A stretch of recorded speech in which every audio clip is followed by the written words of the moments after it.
Please be seated.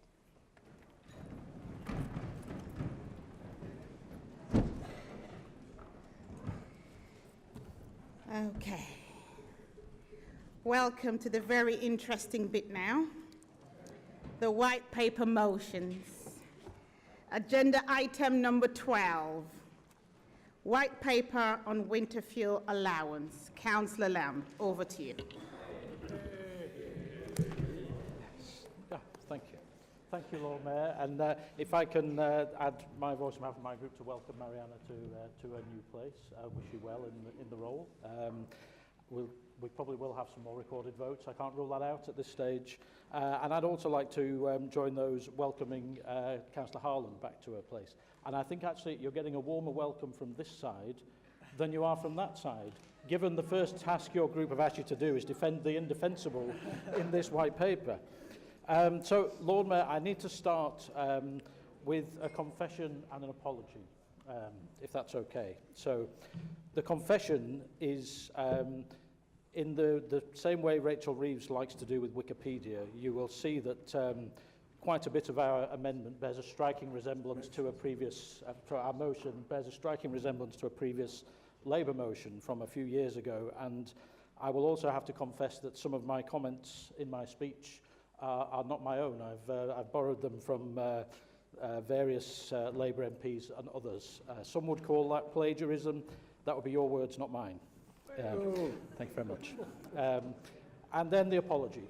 So I've noted that actually the second paragraph of my motion isn't quite true. So just I've called on the government to honour the pre-election promise made by the Chancellor of the Exchequer to fully fund the winter fuel allowance. Except she didn't do that. And looking back, in every previous Labour manifesto going back to 2001, they had absolutely committed to keeping the winter fuel allowance fully funded. This time, there's no mention. And it makes you think they were planning this all along.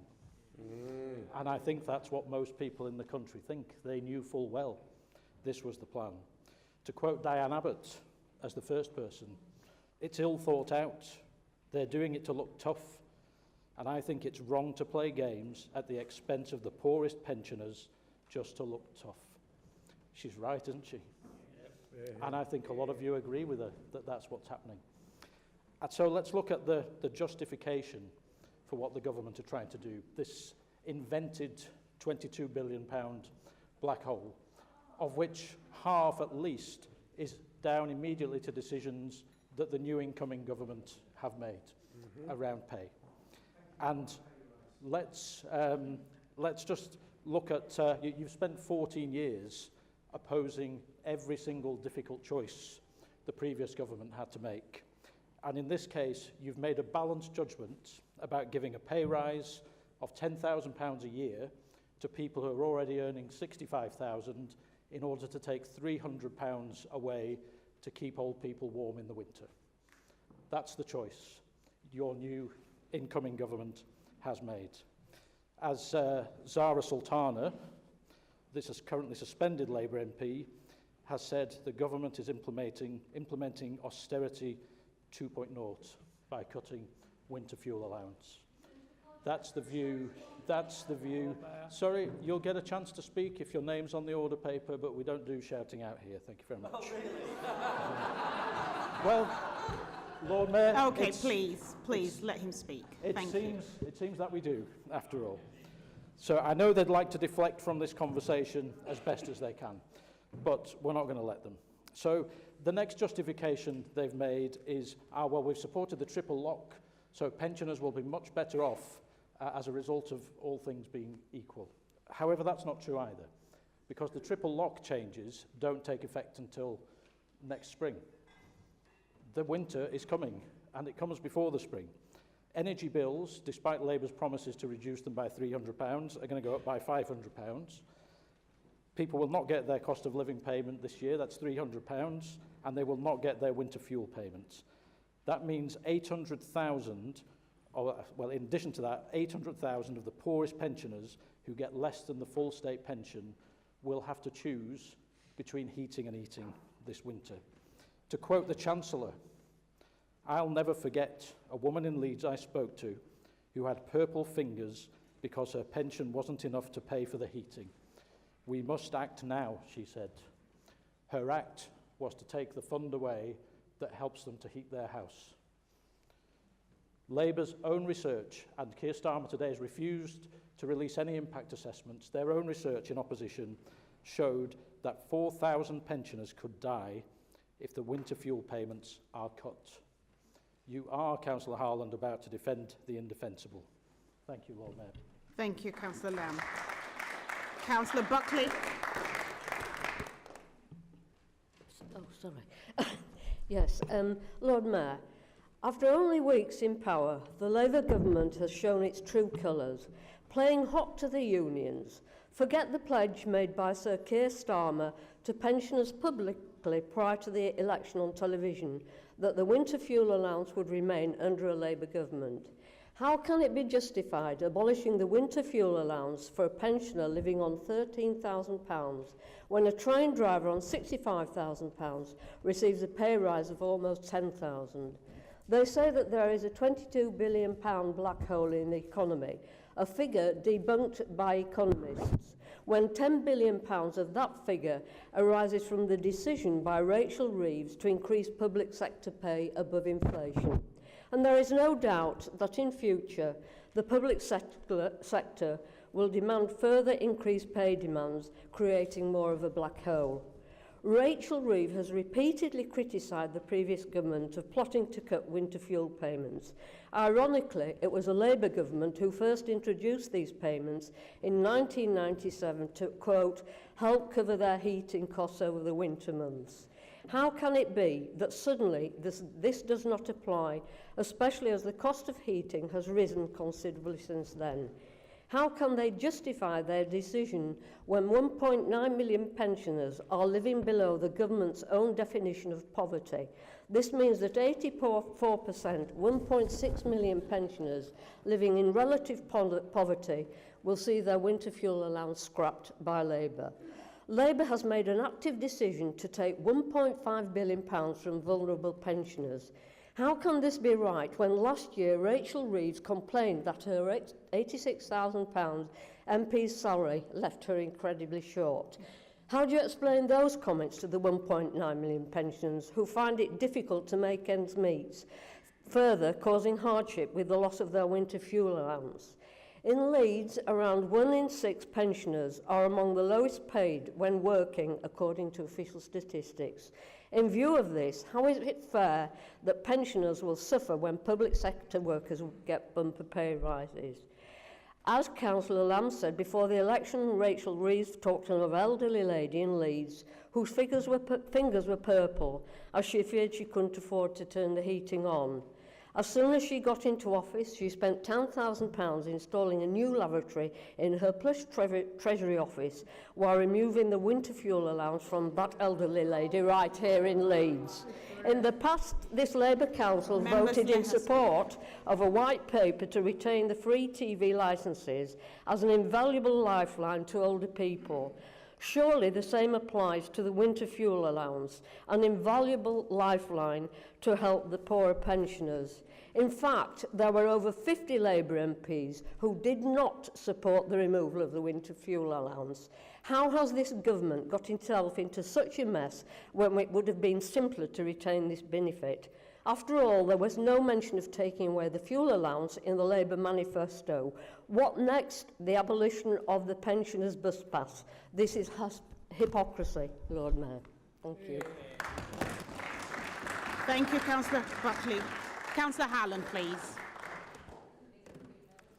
Oh, thank you, Lord Mayor. Hypocrisy, I don't know where to start. Councillor Lamb's white paper is a cynical attempt to rewrite history, both the Conservative government and the Conservative group locally. He seems to have forgotten that the last 14 years, forgotten why the country is still struggling with the cost of living crisis, and forgotten that his government left a £22 billion black hole in public finances that Labour now need to address. We're in a situation where the government's own public finance watchdog, the Office for Budget Responsibility, has said it had not been made aware of the extent of overspends. What this mismanagement has led is to need has led us to need the incredibly making difficult decisions that are necessary to stabilise the economy. We won't mention Liz Truss. Decisions that will be unpopular, but that the government recognise, and decisions that need to be taken to ensure fiscal responsibility. The country simply cannot afford to let the economy slide. The hand-wringing and mock concern from that side of the chamber might hold more sway if their own voting record didn't stand against them. Another instance of the memory loss that seems to be effective. By way of a reminder, in January only of this year, the Conservative group voted against our white paper calling for an extension to the Household Support Fund. In March 23, the Conservatives voted against our white paper calling for a freeze on energy bills and additional support for those struggling with the cost of living crisis. In July 2022, the Conservatives voted against our white paper calling for an increase in the Household Support Fund. In March 22, the Conservative voted against our white paper calling for the government to take urgent action to tackle the cost of living crisis. And in July 2019, the Conservatives voted against our white paper calling on the government to scrap its plans to remove the free TV licence for pensioners and honour their 27 manifesto pledge to fully fund that for all over 75. You didn't seem all that concerned about older people when it came to those votes, and your own leadership candidate, favourite, so I'm led to believe, Kemi Badenoch, called for the payment to be means-tested in her leadership bid. What we are talking about here is, first of all, a winter fuel payment, not a winter fuel allowance. Second, that it's not been withdrawn, it's been targeted to those in most need. Whether you want to acknowledge it or not every pensioner needs the payment. We fully support the government in its drive to encourage greater uptake of pension credit, something that is worth an average of £3,900 a year, far more than the winter fuel payment, and something that will ensure those partners in real need get the help they're entitled to. Could you let her speak, please? Thank you. We also fully support the reaffirmed commitment to the pension triple lock, with the new full state pension expected to be boosted by more than £400 a year, again more than the winter fuel allowance. The Prime Minister has been very clear that the upcoming budget will be painful, but rest assured we are not forgetful as you. We know exactly why these decisions are being taken. It's down to the political choices your government made. Lord Mayor, I move the amendment. Thank you, Councillor Harlan. Councillor Cooper to second, please. Thank you, Lord Mayor. I second and reserve the right to speak. Thank you, Councillor Cooper. Councillor Goodhall. Thank you, Mayor. I would say that this is a brutal tool to save money, but it might not even save any money, and I'll talk about that in a while. Age UK estimates that around 2 million pensioners will be hit hard by this decision. But there are also so many older people on higher incomes who say they do not want or need the winter fuel allowance. As I have said on similar lines, it's worth noting that the 2017 Conservative manifesto calls for means testing winter fuel payments to pensioners. So let's talk about the practicalities rather than disagreeing. So there are several badly affected groups. The worst affected are those on the lowest incomes who haven't applied for pension credit. It's estimated that there are around 800,000 pensioners who do not claim pension credit even though they're eligible. If this cut goes ahead, there must be a huge campaign to encourage them to apply, and I do recognise that some have applied already. Those with incomes just above the pension credit threshold cannot afford to heat their homes, and they could be the most affected. Those who have high energy needs on account of disability or illness, also badly affected. Poorer pensioners are more likely to be female because of lower incomes when in employment, interrupted working lives, and lack of pension provision for women workers in the past. Lack of heating and lack of food damages people's health, as we all know. These austerity policies cause real hardship and foster social divisiveness. When Labour talk about hard-working people as if they're the only ones they care about, I cringe. What about retired people? What about sick or disabled people who can't work? Perhaps our representatives who are in Leeds, West and Pudsey could speak to the Chancellor and ask her to stop just referring to hard-working people. Again, that's very divisive. Bringing in a separate means-tested winter fuel allowance would cost too much to administer. So here are some alternative solutions. Raise the pension credit threshold so that those on lower incomes can claim the full winter fuel allowance. The pension credit threshold was increased by 8.5% in April. Let's make that threshold higher. Although, as I've said, it won't even save money at the current threshold if everyone actually claims the pension credit. So we wouldn't be saving any money, but it would be fairer. Instead of saying there's no money, introduce measures, including a wealth tax on multimillionaires and billionaires, to tackle income inequality for all, including older people. Or, as I'm from the Green Party, I have to say, introduce a universal basic income. This means everyone has a basic safety net that isn't means tested, so saving huge administrative costs in terms of means testing. People are then freed from the anxiety of deciding whether to heat or eat, and they will have more time to contribute to their communities and to society. It's vital that we send a message to the government that their blanket approach is unfair and that they must include proposals to provide financial support to the worst affected groups. Thank you, Councillor Goodall. Councillor Cunningham. Thank you, Lord Mayor. The government's choice to cut the winter fuel allowance means that almost 150,000 pensioners in Leeds will have to bear the brunt of their lack of ambition. This decision is deeply concerning, particularly for the elderly population in Leeds, including those in my ward of Armley. The impact of this decision will be felt acutely by pensioners in our city, many of whom are already struggling with the costs of living. The cut not only undermines their financial stability, but also has serious implications for their health and well-being. Many older residents live on fixed incomes, face significant risks as a result of reduced winter fuel payments. The government's decision to cut this support is misguided and fails to acknowledge the severe consequences it may have. In my ward of Armley, I've been contacted by pensioners who are worried about the hardship implications which will be imposed upon them when they lose this vital support. Those are older adults in the Chancellor's very own constituency. Cutting winter fuel payments can have several adverse effects on health, particularly for vulnerable populations and those with pre-existing health conditions. Reducing winter fuel payments could lead to higher risks of hypothermia and other cold-related health issues, respiratory infections or cardiovascular issues, and in turn puts additional pressure on local health services and emergency care facilities in the area. Economic pressure of difficult choices also contributes to increased stress and mental health challenges.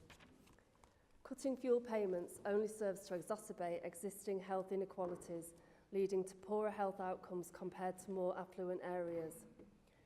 The decision to cut winter fuel payments is a grave mistake that could have far-reaching consequences. The Labour Party itself commissioned research in 2017 which showed that plans to mean test the payment would be, to quote, the single biggest attack on pensioners in a generation, and as has been referred to, could kill almost 4,000 people. 7 years on, we await the results of the impact assessment on the policy, which is yet to be published, but has been voted on. The damage left by the Conservatives to our economy is unforgivable, but cutting payments to vulnerable pensioners is no way to bring about the change the country deserves. The government should be raising money from the wealthiest in society, not working class pensioners. A wealth tax can help redistribute resources more equitably and support more progressive and innovative measures rather than simple austerity cuts. Other alternatives could include allocation of winter fuel allowances to support home insulation schemes and renewable energy installations. This could provide a long-term solution by reducing energy costs and improving energy efficiency for pensioners. It's crucial for the government to reconsider this move and explore alternative ways to address financial needs without jeopardising the health and well-being of our elderly population. We must advocate for policies that protect our most vulnerable and ensure that they can live with dignity and security. Our older adults around the country and in Leeds and mine in Armley deserve better. Thank you, Councillor Cunningham. Councillor Dobson. Thank you, Lord Mayor. I think this is like Groundhog Day, but without the jokes. I remember standing on this very spot in February at the budget meeting, making the point that when the boot was on the other foot and the next government was still making the same kind of choices that had been so heavily criticised by the administration for the last 14 years, it wouldn't be pleasant for anybody. And lo, it has come to pass. The only thing that surprised me is how quickly it's come about, but more of that in a moment. I think some of the narrative being put forward by the new government is frankly bizarre. Lucy Powell, I think, that a 1.4 billion spend on winter fuel would cause a run on the pound and would crash the economy. Well, I suggest that we suspend council immediately, take out our debit cards, run to the nearest bank and grab what you can while the going's good before the economy collapses. But of course it's a nonsense, as is the 22 billion black hole, because of course it isn't a black hole. If you simply decide we're going to move a spending commitment from A to B, as in 9 million of that 22 billion, from that 22 billion going to pay public sector workers, that isn't a black hole, that's a political and economic choice. And please don't tell me that any of this wasn't predetermined before they entered office. You cannot bring about a change so quickly and swiftly without having a good idea what you're going to do. And that's why this idea that is being perpetuated, that somehow, as Shadow Chancellor, Rachel Reeves didn't see the books, that she didn't have the full OBR briefings, is bonkers. It's just bonkers. I do actually agree with something that Mary said, that I agree that not all pensioners need this money. But surely a more sensible way to go about this would have been to say, right, okay, in our first year, we need to look at how we can actually ensure that we're hitting people who have got the qualifying benefits, but also hit that gap of 2 to 3 million people who are caught in that poverty trap of not quite qualifying. And you could do that through a range of methods, by looking at people's overall income, or through who's paying on the higher rate tax, as some people in pension age still do. So there were genuine mechanisms by which some of the arguments that Mary's quite rightly put forward could have been adopted, but they weren't. This idea that they were going to be chasing billionaires and fat cats, well, you know, that quickly died a death, didn't it? Because it's the same old people, old in both senses of the word, paying the price. Labour commissioned their own study in 2017 that said removal of the winter fuel payment could cost up to 4,000 extra deaths. Has that been forgotten about? Has that been airbrushed from history? Where's that gone? Why doesn't it still pass muster in 2024? We're not hand-wringing over here. I think a lot of us who work with the elderly especially have genuine concerns about where this folly is going to take us. And even at the 11th hour, once it's been through Parliament and voted on as it was yesterday, I would still ask every member of this council to get onto their MPs and lobby for a change in this policy. And therefore, because of that, we'll be supporting Councillor Lamb's white paper this afternoon. Thank you, Lord Mayor. Thank you, Councillor Dobson. Councillor Lay. Thank you, Lord Mayor. So here we are. How did we arrive at this point so quickly? Now, I know those of you across the aisle will point fingers at this side, and to some extent, you'd be right. But as others have said, to govern is to choose. And let's be honest, our Leeds-based Chancellor has chosen disastrously. After 14 years out of power, the first notable, relatable policy from your government is to strip away the winter fuel payment from 9 or 10 million elderly citizens. Really? What makes this even worse is the stunning hypocrisy we've heard since the announcement. Many of you criticised previous governments, including the Lib Dems. But let's get one thing straight. We never made pensioners poorer. Shame on you for doing this. Tell me what happened to all your fury and condemnation about forcing people to choose between eating and heating. What happened to your outrage over people needing warm spaces just to survive the winter? And what about your dire warnings that cold homes could overwhelm the NHS with elderly patients suffering from preventable illnesses? The winter fuel payment was meant to protect our elderly from the dangers of cold winters. Cold homes lead to pneumonia, heart disease and others preventable diseases that Councillor Cunningham highlighted. And we have an ageing population, which will only pile more pressure onto an already strained NHS. Every winter, thousands die from the cold. This decision will make those numbers even worse. Energy prices are still sky high, and yet here we are, ripping away a lifeline that helped older people keep their homes warm. How can you possibly justify this when fuel bills continue to rise? It's tragic, really, because your party ran on a platform of change and integrity. Councillor Lewis, how many times have you stood in this chamber self-righteously condemning us and the Tories? For 12 years I've listened to you and your predecessors preach about a better, fairer way, a way for the many, not the few.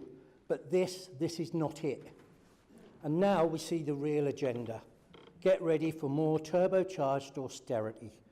And of course it starts with those who can least afford it, older residents struggling just to move that arbitrary line your government has drawn. And despite all of this, just like my current MP and my former one, most of you will still vote against this white paper and support this poorly thought out and frankly callous policy. You'll toe the party line, ignoring the very real harm this decision will cause. But before you do, I have to ask, where was this in your manifesto? The PM promised us honesty, integrity and change. Yet in less time than it's taken the Tories to pick their next leader, your party has already squandered the trust, goodwill and respect of those of those who voted for you and those of us who hoped you'd be better. We all have a moral duty to protect our elderly and vulnerable citizens. The removal of the winter fuel payment is not just a policy failure, it's a betrayal of that policy, of responsibility. It's about fairness, compassion and ensuring no one is left in the cold. I urge you to vote with your conscience, but I know many of you won't. And that's exactly why people have lost faith in politics. Thank you, Lord Mayor. Thank you, Councillor Lay. Councillor Finnegan. Thank you, Lord Mayor. Let's have some fun with numbers, shall we? First number, 18,400, as in pounds. Anybody any idea? That's the amount Liam Byrne claimed for his fuel payments over a 5-year period. This is the same Liam Byrne who left a note in 2010, infamously, that says, "I'm afraid there is no money." Apparently enough money to pay his fuel bills.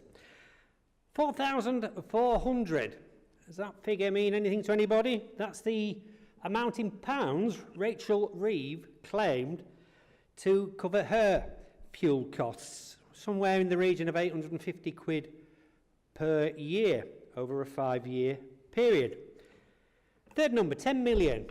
10 million pensioners are having this payment taken away from them. 4,000 pensioners are likely to die earlier than they would have done, based upon the fact that these winter fuel payments are to be withdrawn. Not my figures, the Labour Party's figures. These are the figures that they actually quote. 800,000. This is the number of people who could claim pension credit but haven't claimed pension credit at this particular point to make sure that they get an entitlement to the winter fuel payments. 5%. 5% is the number of people who've actually actively made a claim to pension credit. So 95% of that 800,000 are going to lose out. The next number that I've got on here at this particular point is 9.5 billion. Ring any bells with anybody? That is what it's going to cost for the public sector pay rise, which is not linked in any shape, way or form to productivity improvements. 11 billion. Anybody? That is the amount of money that the Labour government has pledged to grant to foreign governments, some of the most questionable in terms of reaction to climate change. The next number that I've got on here, I'm looking for number 9 at this particular point, is £12,000 per annum. Now that's the threshold for pension credit. If you're above £12,000 an annum, and I don't think anybody would agree that somebody on £12,000 a year is wealthy, then you do not get any pension credit. 1.5 billion, that's the amount the government claims it's going to save as a result of withdrawing these particular payments. 25,52024. Does that ring any bells with anybody? Well, that is the 25th of May 2024, when the Institute for Fiscal Studies pointed out to both the Tories and the Labour Party prior to the general election that there was a black hole of somewhere between 10 and 20 billion that they would have to make savings for. And at the beginning of this, I did say, let's have some fun with numbers. To be honest, Lord Mayor, none of these numbers are any fun at all. This decision needs to be reversed. Thank you, Lord Mayor. Thank you, Councillor Finnegan. Councillor Dixon. Thank you, Lord Mayor. I remember when Labour championed the working class and the most vulnerable in society. People would proudly call themselves Labour supporters. Today, Labour is the party of empty promises. And as an ex-Labour Party member, I am sickened by this policy. How any of those opposite can stand alongside Starmer after supporting Corbyn is beyond me. It's a football fan mentality that's infiltrated the Labour Party. Keir Starmer and Rachel Reeves are hypocrites. Both have argued for winter support for pensioners, and both are complicit in doing the opposite. The silence on this subject from my own local MP, Hilary Benn, says everything I need to know. In fact, all Leeds Labour MPs have failed to vote against this cut. The only exception, who technically is a Labour MP, is Richard Bergen, who I commend. In the grand scheme of things, 2 billion is a small amount. Perhaps we could exit from the 11.6 billion foreign climate aid that the government has pledged. It's quite ironic that government is spending so much overseas to stop the world from warming up, but yet cutting payments to keep the most vulnerable warm. Conspiracy theorists would say that this is some kind of agenda at play here. Another option would be to tax those who can afford it, the billionaires who seem untouchable. Now maybe it's time as things changed. So a vote in support of Councillor Lamb's white paper today is the only way Leeds councillors can say to the people of Leeds that they have their backs and they're listening after 14 years and 2 months of austerity. Thank you, Councillor Dixon. Councillor Cooper. Thank you, Lord Mayor. And well, colleagues, how the tide has turned, hasn't it? Are we seriously to believe? Hang on, I thought we weren't a council Please that let shouted her out. speak. Please Councillor let Lamb, her you speak. said, Thank you. and I quote you, we're not a council that shouts out, so please abide by your own rules in this respect. Are we seriously supposed to believe that the scales have fallen from the eyes of the opposition? I don't think so. When, as we've heard Councillor Harlan state, 9 times that the opposition in this chamber, the Conservative opposition, voted against our white papers and motions to make things better for the people in this city. And all of a sudden we're supposed to believe that you've changed your minds. I don't think so. The former government have nothing to be proud of, and the legacy they leave is one of broken Britain. It seems that the former Prime Minister learnt from one of his predecessors, David Cameron, make a catastrophic decision and then leave someone else to clear up the mess. We often hear from the opposition, and today we've heard from Councillor Finnegan about the much quoted letter that was left. I'm afraid there's no money.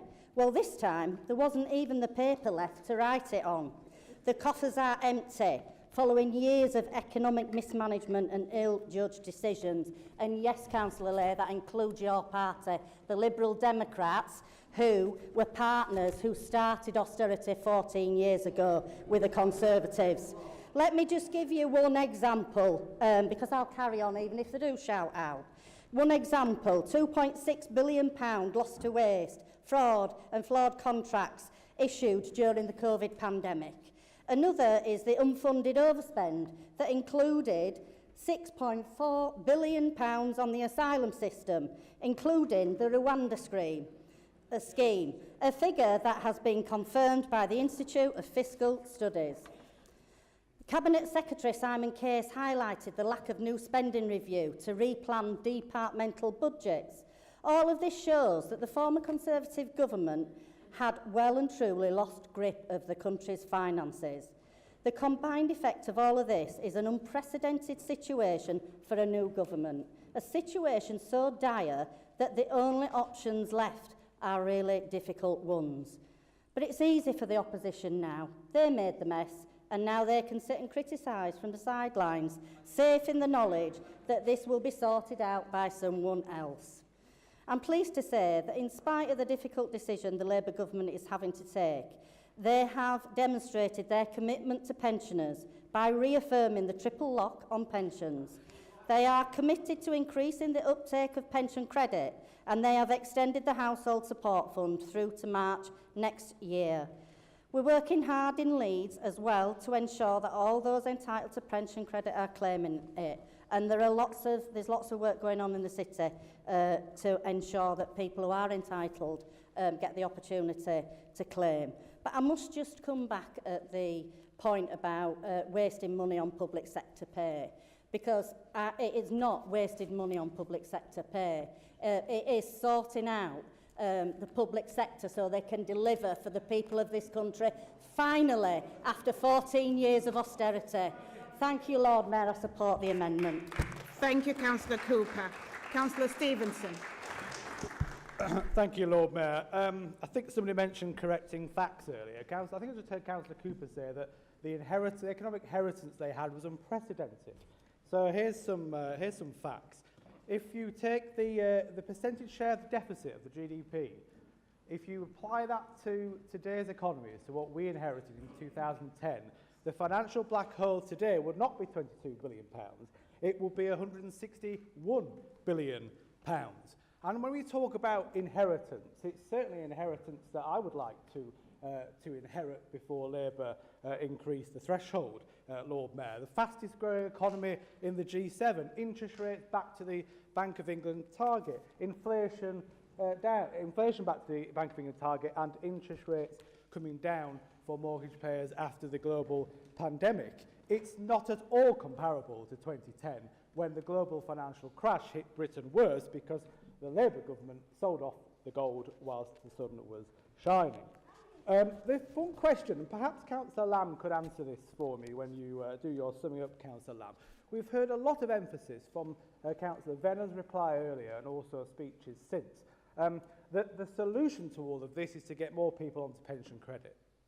We're going to do everything we can to get all those that could be on pension credit onto pension credit. But that just doesn't stack up when the argument being made by Labour in government is they're forced to make this decision to make £1.5 billion of saving to fill a financial black hole that isn't there. What would happen, Councillor Lamb, I wonder you could tell us, if all of those who were eligible for pension credit did what the government was now asking them and sign up for it? What impact would that have on the financial black hole? Finally, Lord Mayor, I'd just like to... I always consider what I say to council because I'm aware that at some point it might come back to haunt me in these recorded meetings. And it's a lesson I would advise others to take moving forward. Councillor Harland earlier mentioned the white paper on TV licences. I remember the debate well.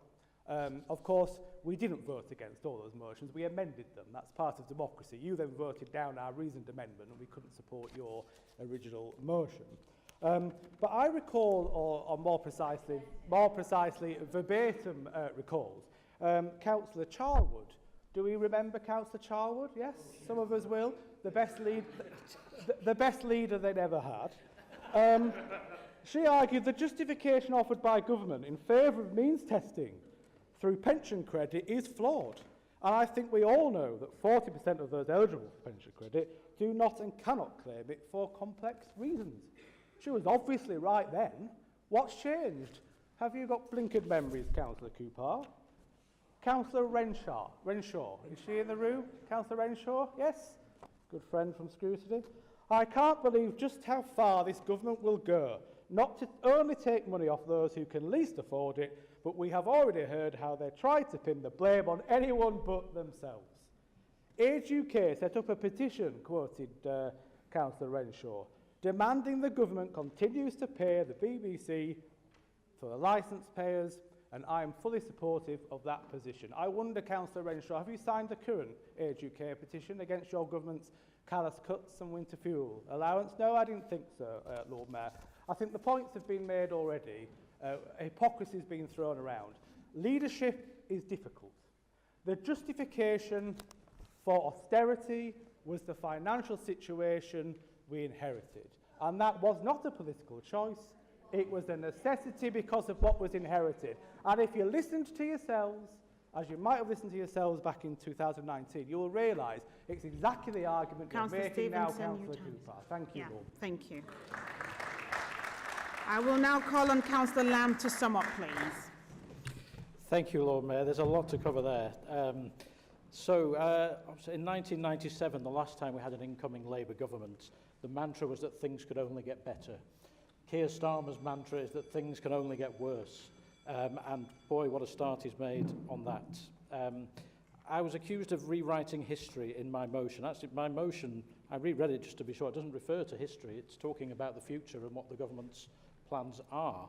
And as has been pointed out, if we deal with some of the silly accusations you've made along the way, yes, we voted against 9 of your white papers. I'm pretty sure we voted against most of your white papers over the last 14 years. And on each and every occasion, when we didn't agree with you, we put down an amendment which we thought would make the situation better, as all of the parties have done. So that's a ludicrous point to make. In terms of rewriting history, I've got a good memory. Perhaps I know you like to start history at 2010, but it does go a bit further back than that. And while you're claiming falsely a £22 billion black hole in the economy, as Councillor Cooper has helpfully pointed out, Liam Byrne left a note last time to say, sorry, there's no money left. And the black hole that the last incoming Conservative Liberal Democrat coalition government inherited was more in the region of £150 billion. And you opposed every single difficult decision that had to be made. That was 11.9% of GDP. What you've inherited is 3.9%, a substantial difference. As has been pointed out, there would have been a £165 billion black hole to find if the same inheritance was left for the incoming Labour government. So that's a load of nonsense as well. Lord Mayor, to address Councillor Stevenson's point, what would happen if everyone that's eligible claimed pension credit? And actually, Councillor Goodall and Councillor Finnegan alluded to it in their speeches. It would more than wipe out the proposed savings from cutting the winter fuel allowance. So they would still have to find the same amount of money again. Who are they going to cut this time? What's next? Bus passes? Single person's discounts for council tax? I note Keir Starmer wouldn't rule that out today.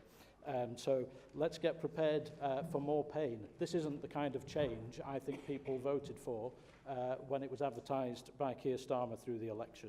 They knew all along they were going to do these things, and they didn't have the courage to tell people. This has been a long-held plan. Public sector pay. Yes, we need to support our public sector workers. But, Councillor Cooper, it's a choice. And your government has chosen to give people earning £65,000 a year plus £10,000 more a year for no productivity gains, at the same time as cutting £300 a year from people who are earning £12,001 a year. How do you make sense of that and say it's fair? There are plenty of argued, there are things you could look at around winter fuel payment and making it a little bit fairer. There are lots of pensioners who don't need it, but that should be in your manifesto, and if it's not, you should be consulting properly with people about it. to finish the debate, we've heard lots of words, lots about the past. But I wonder if anyone can recognise these words. It angers and disheartens me to find myself in the position that yet again there is another government move to penalise some of the most vulnerable of our citizens. This is an issue that will affect real people.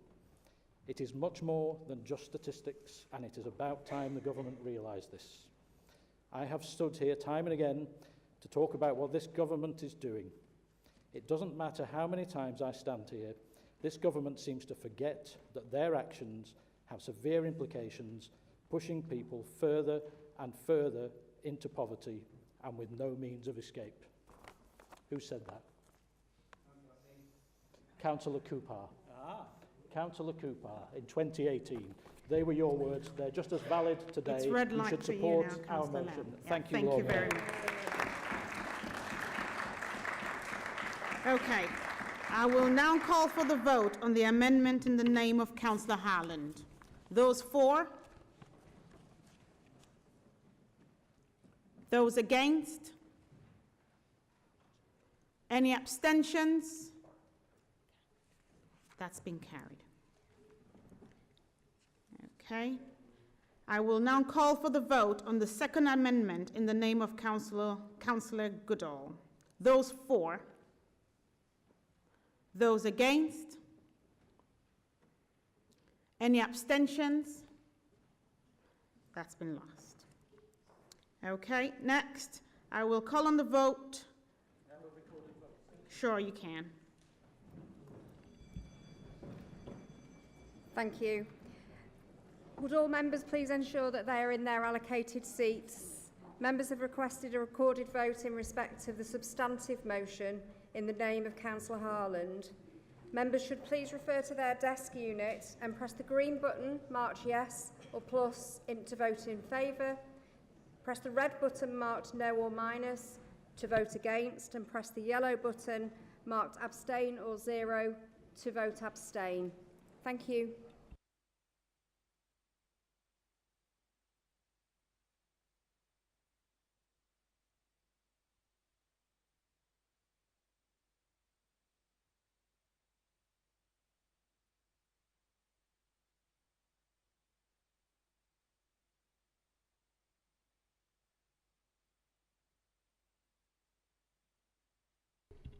Can members who have not voted please vote?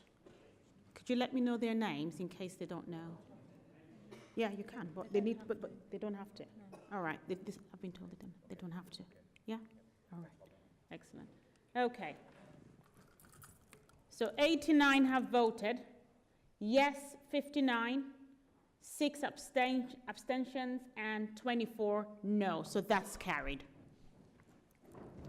Agenda item number 13, White Paper on Refuse Service. Councillor Dobson, over to you. Thank you, Lord Mayor. The refuse service is currently broken. Councillor Rafiq, let us help us fix it. I think that it is only fair and right that any complex department with significant issues around service delivery, we should make that offer in a collegiate way, because it was certainly a courtesy never afforded to me in my time in the role, but nevertheless it is the right thing to do, because I think all of us accept that the number of bins that the council empties a month is phenomenal, but there are too many errors and mistakes. Certainly over the course of spring and summer, it has gotten to a point where that has become completely untenable for many members. Already today I've had people come up from all over the place, wards right across the city, and our anecdotal stories all remain the same.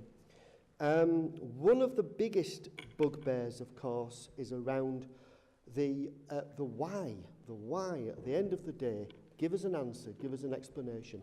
We have an end-of-day reporting system. Now, members in good faith are prepared to go on social media and say, actually, X, Y and Z street was missed, please leave your bin out.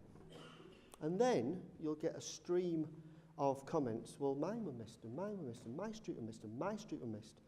So I think what we've got to drill down and try and understand If we're going to have an end-of-day reporting system, it's only as good as the intelligence and the data that goes into it. Otherwise, why bother? Why is everybody's time being wasted? Worse still, I've asked the question repeatedly. Not only do I want the bin emptying, I want an explanation. Tell me why on this occasion it's gone wrong. Those explanations are never, ever forthcoming. It's a wall of silence. The offer is a genuine one. There's a lot of expertise in the room about people who've been involved with this agenda for donkey's years. And I think we need to now have a root and branch review as to what's going wrong and how we can quickly improve it for the people of Leeds. I'm going to quickly talk about amendments. The Liberal Democrat amendment, Conrad, I remember in 2011, when I first assumed the role of exec member, the recycling rates in Leeds were 26%. 26. Within a 5-year period, we'd moved them to 44% and 50% when you included garden waste in the summer months that went for composting. Now, I would contest that the Liberals haven't really got a great deal of elbow room to talk about this service because 4 of my 5 predecessors in the role were Liberal Democrats, and nothing whatsoever changed on the agenda. Big on talk on refuse collection and disposal, but very, very, very small on delivery. Similarly with the incinerator, my predecessors from the Liberals ran a mile. So I do find a lot to object and be quite cross about in their amendment. Councillor Rafique's amendment is the jam tomorrow, isn't it? It's the jam tomorrow. We're going to have brighter days ahead. And it's like a portfolio and CV of evidence about what's going to happen in the service, but it completely misses the point. What many of us want to address is what's happening in the here and the now on a daily basis. And worse still, there's really no excuse.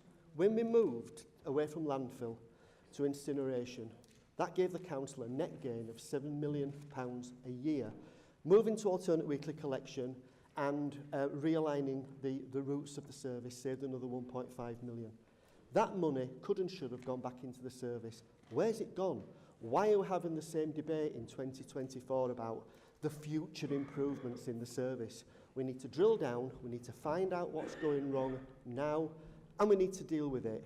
And, we have got the skill and expertise in this room to do that, and I would suggest it's in everybody's best interests to do so. So with that in mind, I move our white paper. Thank you. Thank you, Councillor Dobson. Councillor Dixon. Thank you, Lord Mayor. I'm happy to second this paper on behalf of the Social Democrats. I too have regular issues in my ward of Middleton Park. This week alone, the bins have been missed several times. At risk of repeating a lot of what Councillor Dobson says, one of the most frustrating things as an elected member is to wait for a response on what will happen next, or often the lack of a response at all. One thing I would like to know are the actual collection rates on the collection day, can't talk, rather than the results of whose bins have been collected within 48 hours after that date. I can't simply locate any figures of that kind. It may just seem like a minor inconvenience, but the knock-on effect to a family and individuals can be much more if your bin's missed. If you don't drive, how do you get rid of the excess waste? And my ward's seen an increasing of sightings of rodents on the streets recently. Is this part of the reason? Residents struggle to keep up to their gardens because there is nowhere for the waste when the brown bins get missed. Not everyone has a facility or the knowledge or willingness to compost.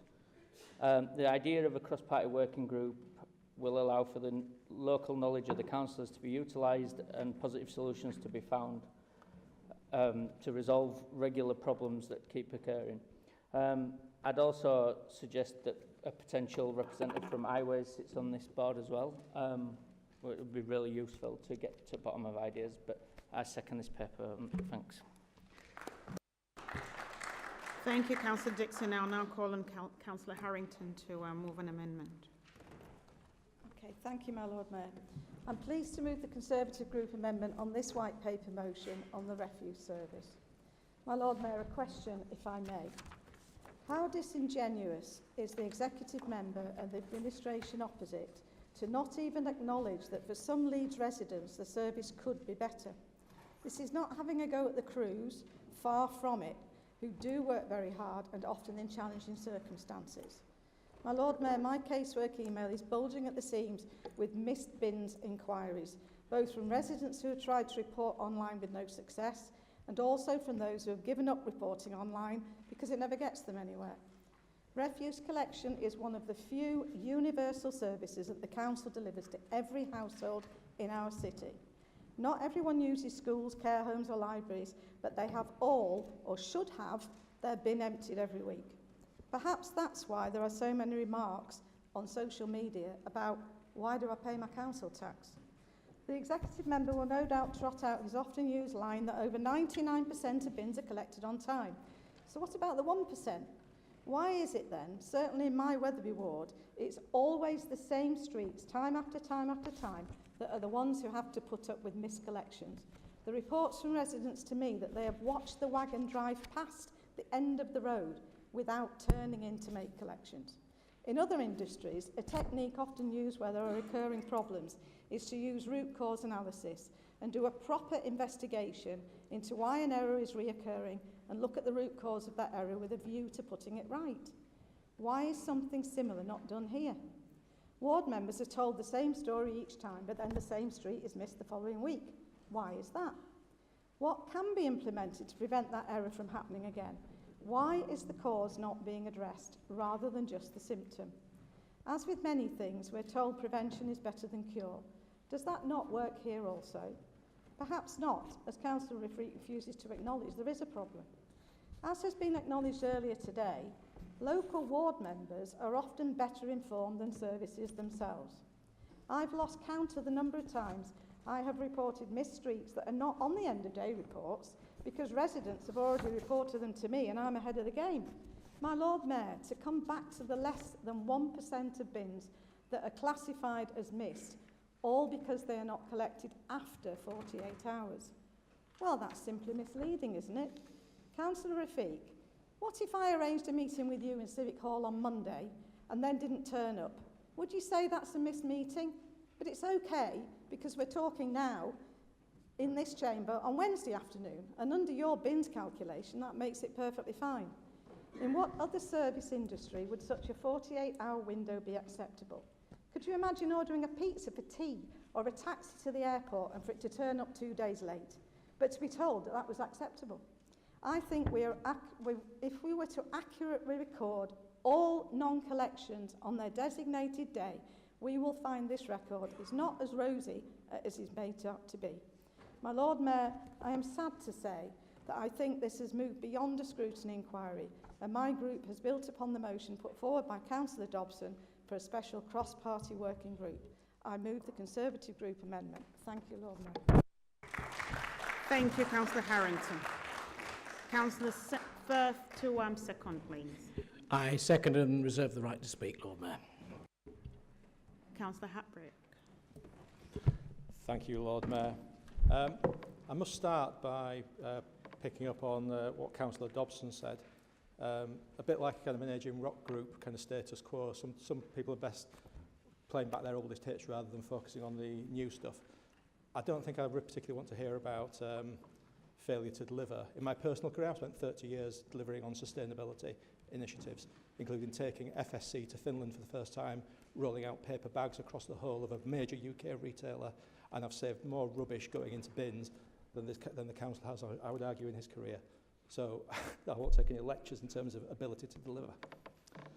However, I think that the important thing is here that actually there are improvements that can be made to the communication that the refuse team make. I personally find the members' refuse email gets a very good and very high quality response.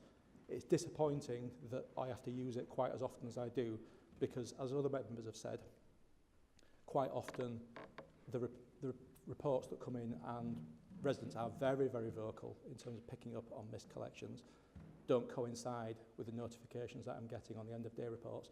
That's assuming I get an end-of-day report, because end-of-day reports don't come through every day. So I do think there is a valid thing there to look at whether bin crews are reporting all the time, and to get a bit more rigour into getting the end-of-day reports to go out promptly and accurately. That seems more like a individual level. But I will say that when I email members' refuse services, the charge hand or whoever it is that follows through typically comes back with a pretty good solid answer of an obstruction. But it's the fact that it takes everybody's time to ask that as a standalone question. So I think there is a bit of work to be done there. However, that's a symptomatic thing of day-to-day operations. The bit that we put in as our amendment is focusing more on strategic stuff, because refuse is a service that spans multiple, often administrations. The infrastructure lasts for decades. The habits take years to form with residents. So it's important that we consider the methods and the processes and the education and the comms years ahead. And I'm slightly perturbed to hear that we seem to be steamrolling ahead to a mixed food and compost collection without thoroughly considering a separate food waste collection, which from my understanding at least, and I'm happy to be corrected, but I've not seen any report that the council has considered this, a separate food waste collection allows better quality collection of higher energy produce that can then be used for biogas, generated, whether that be piped through the grid network while that still exists, or used to generate electricity, sustainable electricity. Either way, reducing our demand on imported gas. And there is a complete absence in anything that I've seen from the council that that's been seriously considered. So, in summing up, I think the points raised by some of my opposition councillors, including Councillor Dobson, around the fact that we need better comms and a bit of tightening up on the existing procedures is valid. But I would also really urge the member opposite to look and communicate thoroughly what the decision has been and how we and make it an inclusive conversation around what the future of food waste is, rather than steamrolling ahead with something which might be cost expedient now, but may or may not be backed up by it being the best approach and best science. Thank you, Lord Mayor. Thank you, Councillor Hatbrook. Councillor Goulton to second, please. Second and reserve the right to speak, Lord Mayor. Thank you. Councillor Rafiq to move a third amendment. Thank you, Lord Mayor. Lord Mayor, Councillor Dobson and opposition colleagues are keen to raise the issue of leadership and management in the bin service. I'm proud that under our leadership, under my leadership as Exec Board member, we've ensured that the service responded brilliantly to the extraordinary challenges brought by COVID, for which the heroics of staff seem quickly forgotten and pushed one aside. We have made sure, despite sustained cuts of a scale never seen before by the Conservative government, that we have continued to invest in the bin service and keep all our household waste sites open, unlike most other councils. We've made sure our bin service remains free and has actually grown rather than half in size, where other councils are charging. We've led the service through challenging sport, improving productivity. 10% more garden waste is now being collected. 30% more green bin waste is being collected, thanks to our successful introduction of glass collection for the first time in Leeds. We've ensured Leeds is meeting the simpler recycling requirements for dry recycling waste 2 years ahead of the national deadline. And despite the previous government's continued delays of promised recycling sector reforms and funding, this year we've made sure another 10,000 households get more frequent green bin collections. We've kept the performance levels reported scrutiny at 99.8%, not 99%, Councillor Harrington, in terms of bins collected. Logistically, there are challenges which are more than ever before, with more vehicle obstructions, over-presentations, roadworks, vehicle breakdowns, and sometimes when we have hired vehicles, they don't have the in-cab technology. And occasionally when we've got staff who are on a new route there are instances where it's not on some of the bins or households are not on the end of the report. Lord Mayor, we've all seen the reduction of landfill of all household waste collected in Leeds, whether that be from wheelie bins, litter bins, the household tips, or even fly tipping, to only 0.1%, when in 2016 it was 25%. Landfill has almost been eliminated in Leeds under my watch. We won't rest there, though. We are working on how we can introduce food waste recycling as an option for households, to expand our brown bins to another 70,000 households and collect the city's brown bins all year round. And we will soon be offering weekly green bin collections in our most densely population areas of housing to help those residents recycle more. I'd like to pay tribute to our brilliant waste staff who have dealt with all these challenges and pressures brilliantly, in addition to some recruitment issues this summer, as we found it more difficult to recently source LGV drivers from agencies to cover absences. New recruitment has resulted in more drivers and loaders for the cover pool, which will reduce reliance on voluntary overtime, reduce the risk of disruption to the service in the future. We will also shortly be taking delivery of new all-electric refuse trucks to help deliver an even greener, cleaner and quieter service. I will continue to lead this part of my portfolio with the right mixture of challenge and support, appreciating the brilliant frontline staff we have, but working hard to ensure we keep improving and meeting the challenges of a changing world and the needs of our Leeds citizens. If Councillor Dobson wants to make this about leadership, then I stand proud of our record, together with our Chief Officer, John Woolmer, and his brilliant team, and of course all the staff who work very hard every day from early hours, come rain or shine, to load up to 10 tonnes of waste each to serve our city. Thank you, Lord Mayor. Thank you, Councillor Rafiq. I will now call on Councillor Tudor to second, please.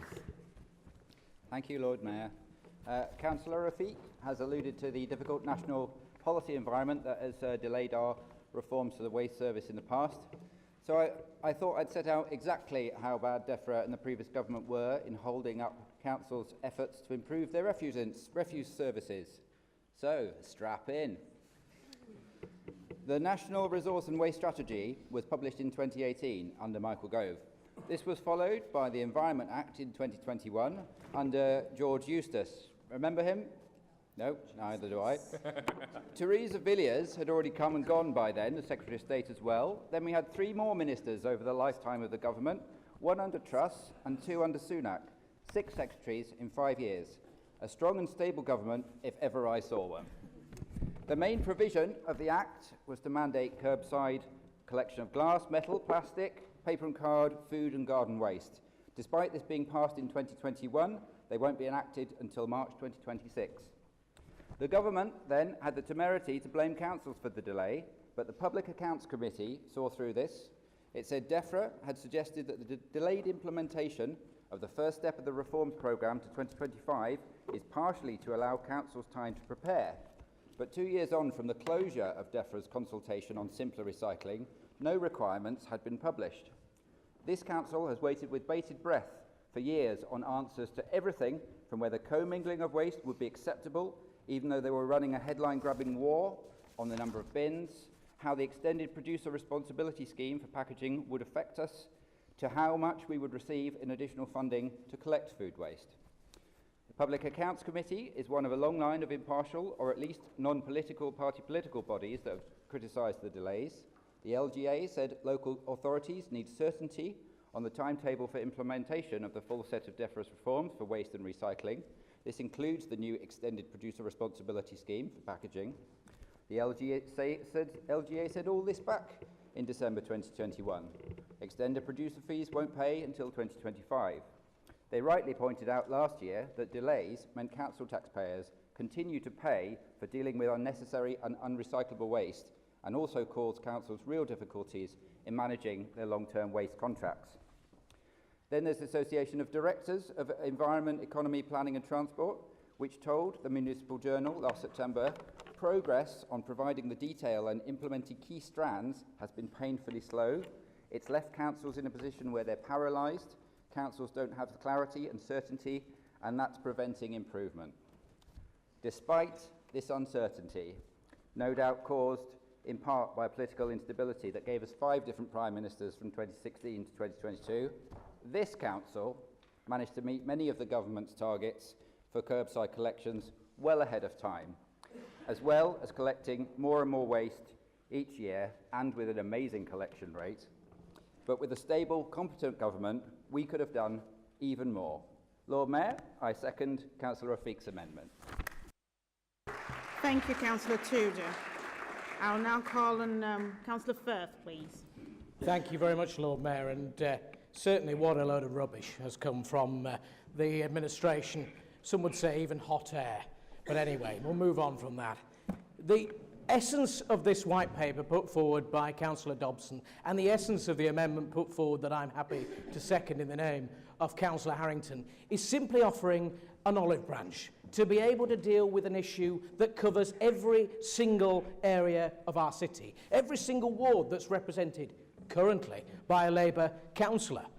And we all know of the issue that we face. When you have your bins missed at 6 or 7 o'clock in the morning, at the current rate, we collect 99% of all bins within 3 days of that particular time. Now, in any other business, as has been mentioned, that is a metric that we use to analyse how well we're doing. Now, this is not some slight on the people that go out and do a job that many people in this chamber couldn't think of doing, because simply it takes hard graft and a hell of a load of determination, dealing with all sorts of conditions and dealing with all of our rubbish. The fact where we stand today is that we get those figures and we don't actually see what the figures are on the day that it's missed. Why is the administration scared of hiding those figures?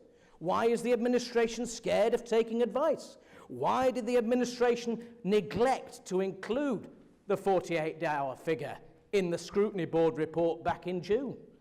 We have a situation where they want scrutiny. They want to be held to account. They say they're good at it, but they're not willing to provide the means, the mechanisms, or even participate in being able to do that. Why not even look, for example, at a real-time tracker for us to be able, as councillors, if we can't publicise it publicly, for you to be able to see where and when bins are missed? Rather than waiting until the bin lorries get back to the depot, why do we not have the technology or the wherewithal to be able to log which streets are missed and when?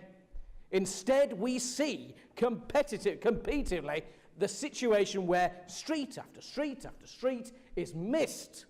Yes, it's 1% over 48 hours. We don't know what it is over one day. But those streets are missed, like Jewett Lane in Collingham, where we've known about highways works for a very long time. But we don't work cross-council and work with highways and work with others to understand when that's going to be and how we find an alternative. And instead, on more than 2-3 occasions, when those roadworks have repeatedly been in place on different occasions, we have consistently missed the bins for Jewett Lane. Now, I understand that this is something that it seems a very minor service compared to, yes, the bigger competing priorities for our council.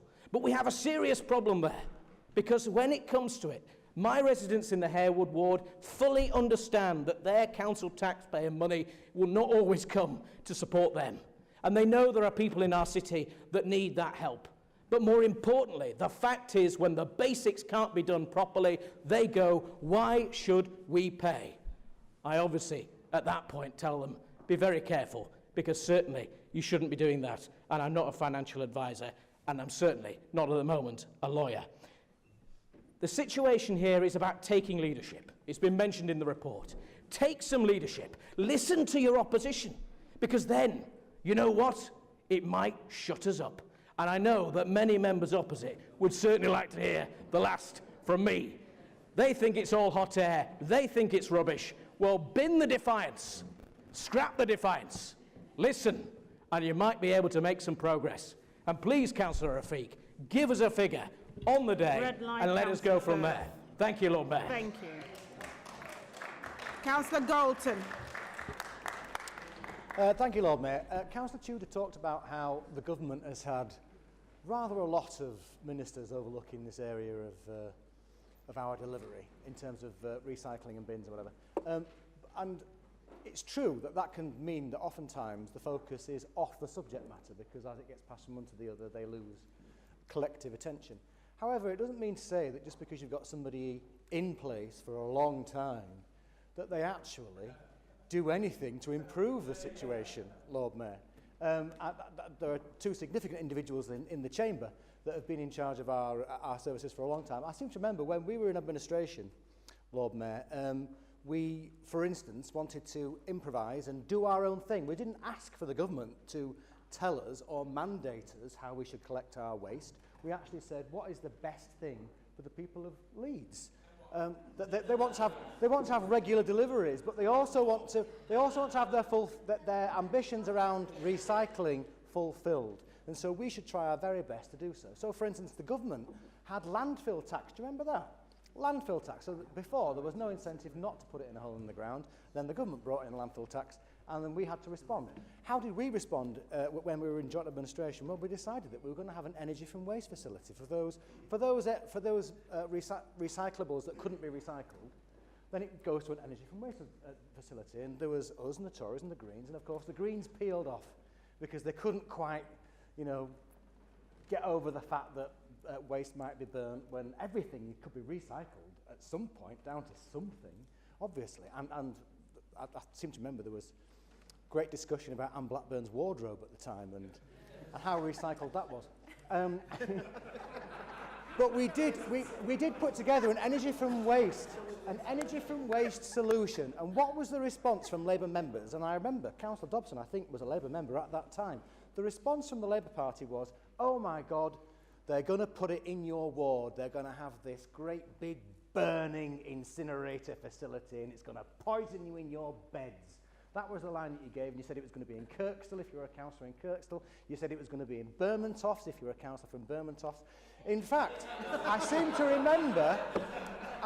remember Councillor Cooper's father, when he was in the chamber, was diligent in making sure that he asked a question at every single council meeting, when are you going to be putting your incinerator and where's it going to go? And of course what happened is that we lost the administration and it came over to Labour, and then all of a sudden it was the best thing since sliced bread. And this year I saw literature going through people's doors saying, oh, the Labour administration is recycling or converting into energy 97% of the waste that comes through the door. Isn't that amazing? Yeah? Isn't that amazing? But the point is, you also had, as a present from the joint administration, a food recycling pilot, because it happened in Rothwell. And what happened during the years that Councillor Dobson was in charge of the waste service? And what has happened in the years that Councillor Rafiq was in charge of the waste? Well, do you know what? The pilot never got evaluated. The pilot never got judged as to whether or not it should be expanded across the rest of the city. It still hasn't been evaluated. And part of this all-party group that wants to be set up, I think we deserve an evaluation of the Rothwell food pilot, which went over a decade. And you have the temerity to mention COVID and how we got through COVID. You cancelled that pilot during COVID, and the people accepted it even though they loved it, because they were doing it for the better good, because those operatives could be used for the other bin collections. But at the end of COVID, you still cancelled it. And that's really, really bad Red form. lines, Councillor Thank you, Lord. Thank you very much. Councillor Finnegan. Thank you, Lord Mayor. We'd like to put on record the fact that the team that works the black and greens in Morley do an excellent job. And we'd like that fully recorded at this particular point. Where we do have problems, then invariably the support team makes sure that those problems are dealt with. We cannot say the same with the brown bin team, who seem to feel it is discretionary whether to pick up people's bins or not. And again, there is a recurring theme of certain streets get left time and time again. We're very friendly with our bin operatives. Indeed, we speak to them directly and personally, and there's a lot to be gained from the service if they actually talk to the teams about how they could make things work better, whether that's traffic regulation orders, whether that's changing how the actual service works or whatever. We do think there is a lot of merit in a working group getting together and looking at it in a cross-party way of how we can make the bin service work better, and we will be entirely supportive of that. I would expect the working group to have bin workers on it as well, because at that particular point I think we will all get a valuable insight into how we can make things work better. We'd love to support the Labour motion, but it's so self-congratulatory and doesn't accept that there are any problems or challenges that we actually face at this particular point, so we won't be supporting that. We ain't going to give anybody a full pat on the back. You might deserve half, maybe. But we do need to seriously think about how we work forwards in driving up recycling rates and making sure that the bin service is more reliable. A working group would achieve that. Bringing in the bin workers to be part and parcel of that working group would be an excellent idea, and that's the sort of initiative we would be happy to support. Thank you, Lord Mayor. Thank you, Councillor Finnegan. Councillor Stables, your turn now. I'll try again. I completely agree with that. I think that's an absolutely brilliant idea. The Green Group agrees that while there are many complexities in providing the refuse service across the whole of the Leeds area, improvements are needed, and we warmly welcome the idea to form a cross-party working group and to have the bin operatives within that group. That makes absolute complete sense. I don't know why the exec member is not in favour of that. I think putting many heads together will bring surely a better, more different ideas. So it seems like a good idea to me. And we look forward to working with all groups across the council in a positive and collegiate way to bring about meaningful and sustainable change. There are a number of issues that need to be addressed, including the lack of green and brown bins in many city areas, such as Hare Hills, Headingley and Hunslet. I'm delighted to hear that there are going to be 17,000 more residents getting a brown bin soon. That's fantastic. But there are areas, there will still be lots of people without them. There are residents who are asking for bins to allow them to recycle household and garden waste because currently they feel that they are excluded from this positive experience. They, like many other residents, would like to reduce the amount of waste being unnecessarily burnt, including the glass jars mentioned earlier, and would far prefer their recyclable packaging is actually recycled. Although we recognise that in many inner city areas it can be difficult to find space to store 3 bins, we should all do what we can to look for creative solutions to this problem, in which we could do in the working group.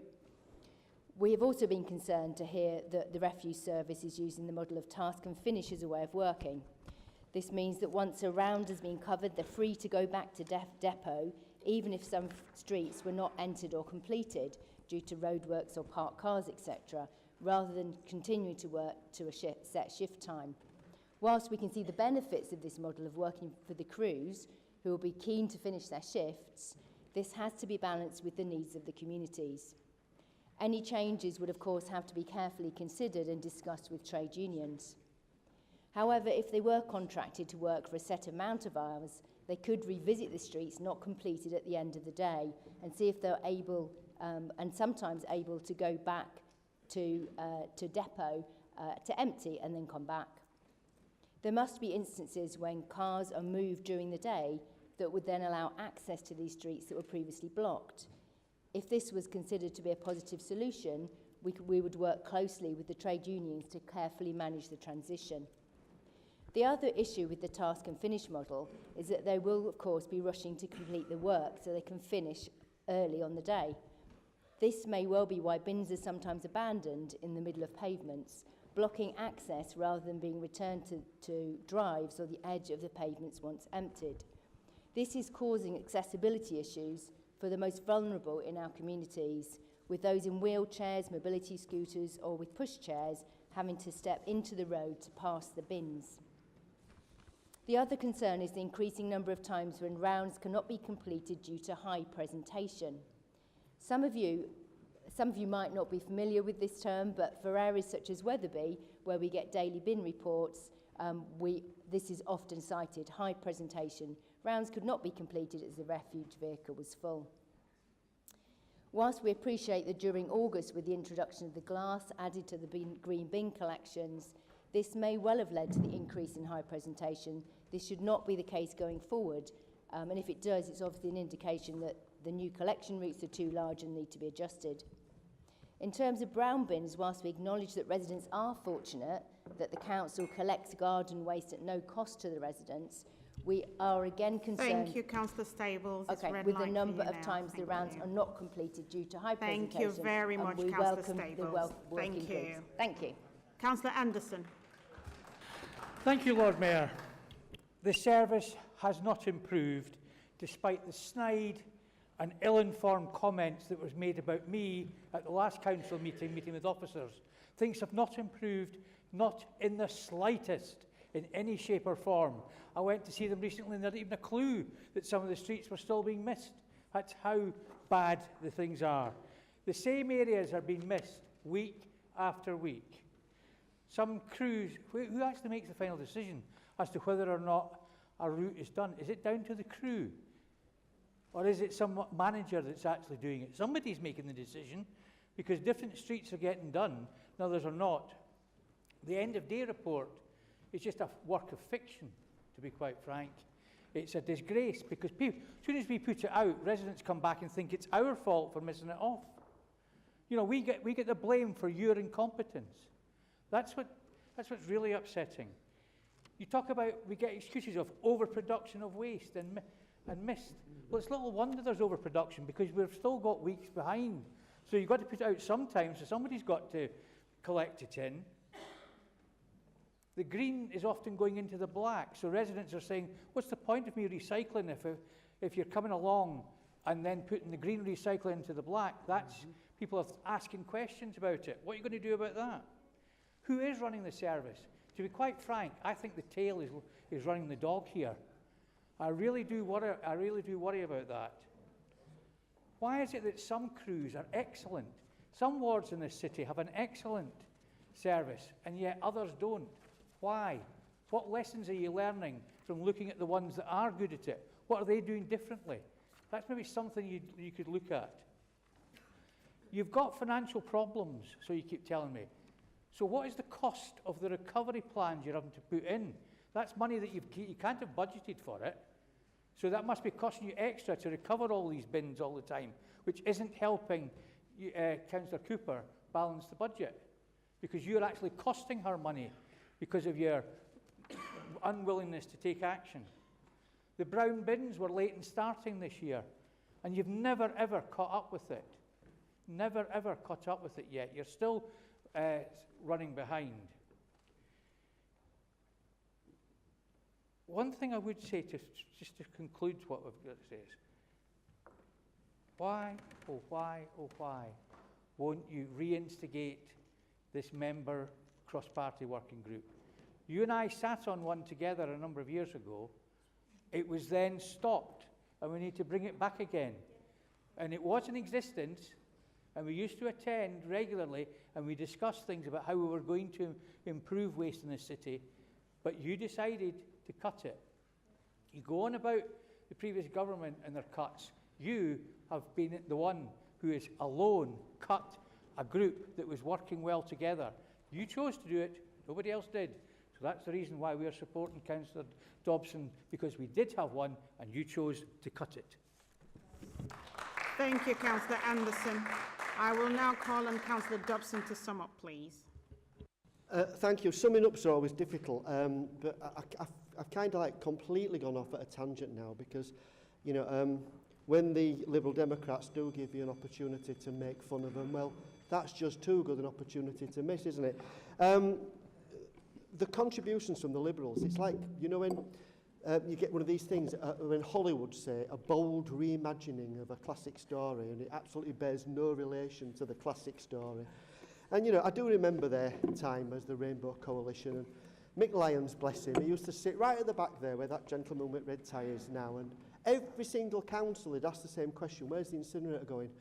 And the reason why Labour members of the time couldn't answer that question and speculated about where it was going is because you never told us. If you'd have come clean, we'd have all been in a better position to better inform people, but there you go. I'm disappointed with Conrad comparing me to an ageing rock star, certainly status quo. In fact, I'm down about the suggestion. I keep asking about the bins again and again. I think Councillor Conrad Brooks must have been living on an island at the time of these. We could go on and on. But the point is, it's a ridiculous contribution.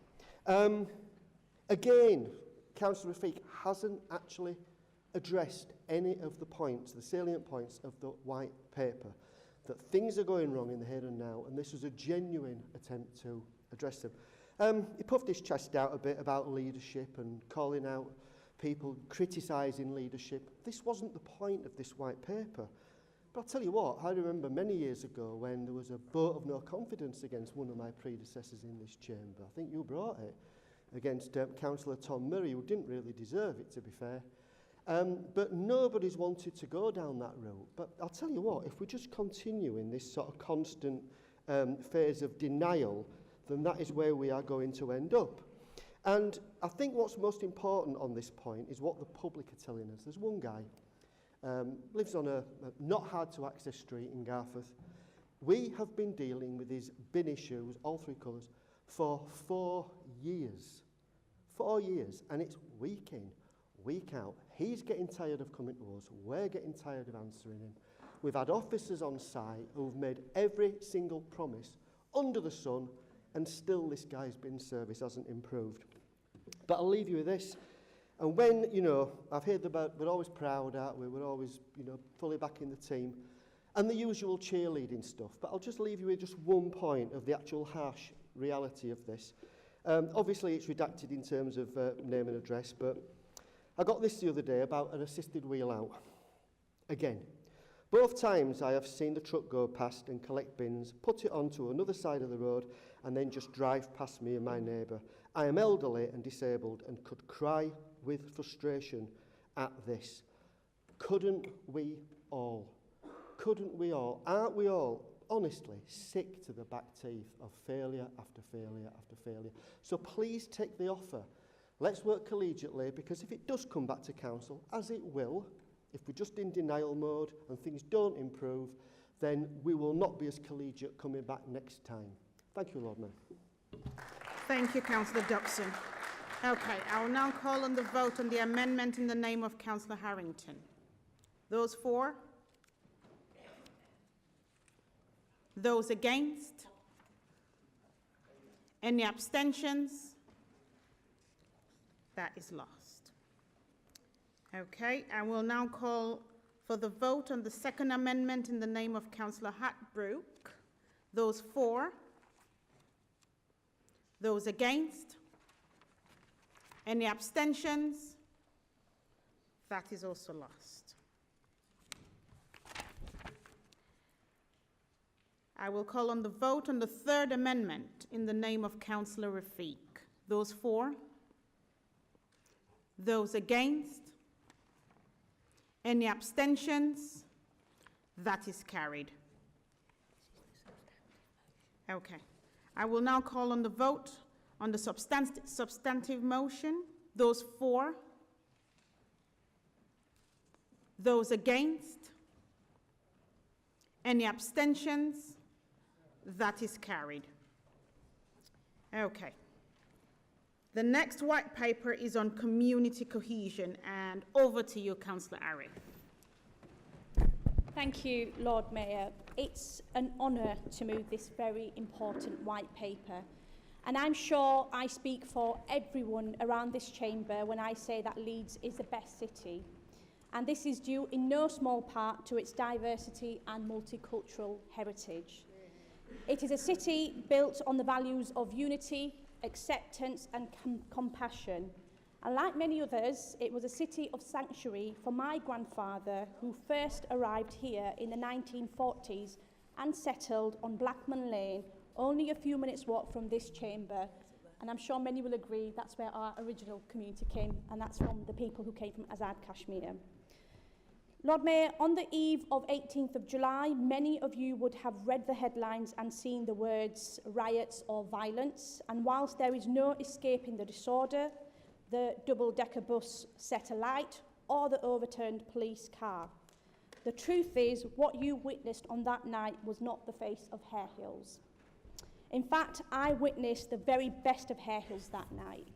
I witnessed my residents filling up wheelie bins filled with water to douse the fire. The same men the far right were blaming for the disorder simply because they were brown and Muslims. I witnessed a local youth organisation picking up young people off the streets in a minivan in the middle of the night to stop them from getting into trouble. I'm sure any other night that would probably consider kidnapping. I also witnessed the mosque elders attend a meeting arranged after midnight to discuss how we best deal with the threat of far-right protests the following day. There are countless examples from that night and the days that followed. This is the Hare Hills I was born in, raised in, and now proudly represent. I would like to take this opportunity to thank my 2 ward colleagues, as well as our neighbouring councillors from Bermontos and Richmond Hill. It was a difficult night, to say the least. My sincere thanks to all our community elders who continually called for calm, and the police who were in the thick of it, and our social work team and their managers who supported our social workers after the incident. The brave individuals who worked into the early hours of the morning to disperse tensions and restore order. I'm sorry I don't have the time to name you all. It is also important to acknowledge the work of our cleaner neighbourhood teams who were involved in the clean-up operations the following morning. And finally, my heartfelt thanks to my residents who came together to support one another when the spotlight was on us for the wrong reasons. Going forward, and even though the cameras have gone and the circus has left, the work continues. In the coming weeks and months ahead, we will reflect and take learning from the disorder and, most importantly, work with our residents, community leaders in a cohesive way to ensure everyone feels safe in the place they call home. In the wake of recent events in Southport and other parts of the city, I am proud that this council is reinstating its commitment to zero tolerance to all forms of discrimination and hatred, as well as delivering a new cohesion strategy which will be shaped by all members of our communities, including stakeholders, partners and young people. Lord Mayor, I move the paper. Thank you. Thank you, Councillor Arif. Councillor Lewis to second, please. Thank you, Lord Mayor, and I second and reserve the right to speak. Thank you, Councillor Lewis. Councillor Campbell. Thank you, Lord Mayor. Can I just initially start by adding my own thanks to Martin and Tom, who have sadly left us, for all the efforts they've put in on behalf of the council over the years and how they've been a good friend to us and a very supportive pair of officers. I was surprised when Martin said he'd been here 30 years, almost as long as I've been here. But I'd like to ask him how he manages to arrange the escape, but there we are. And can I also welcome Mariana?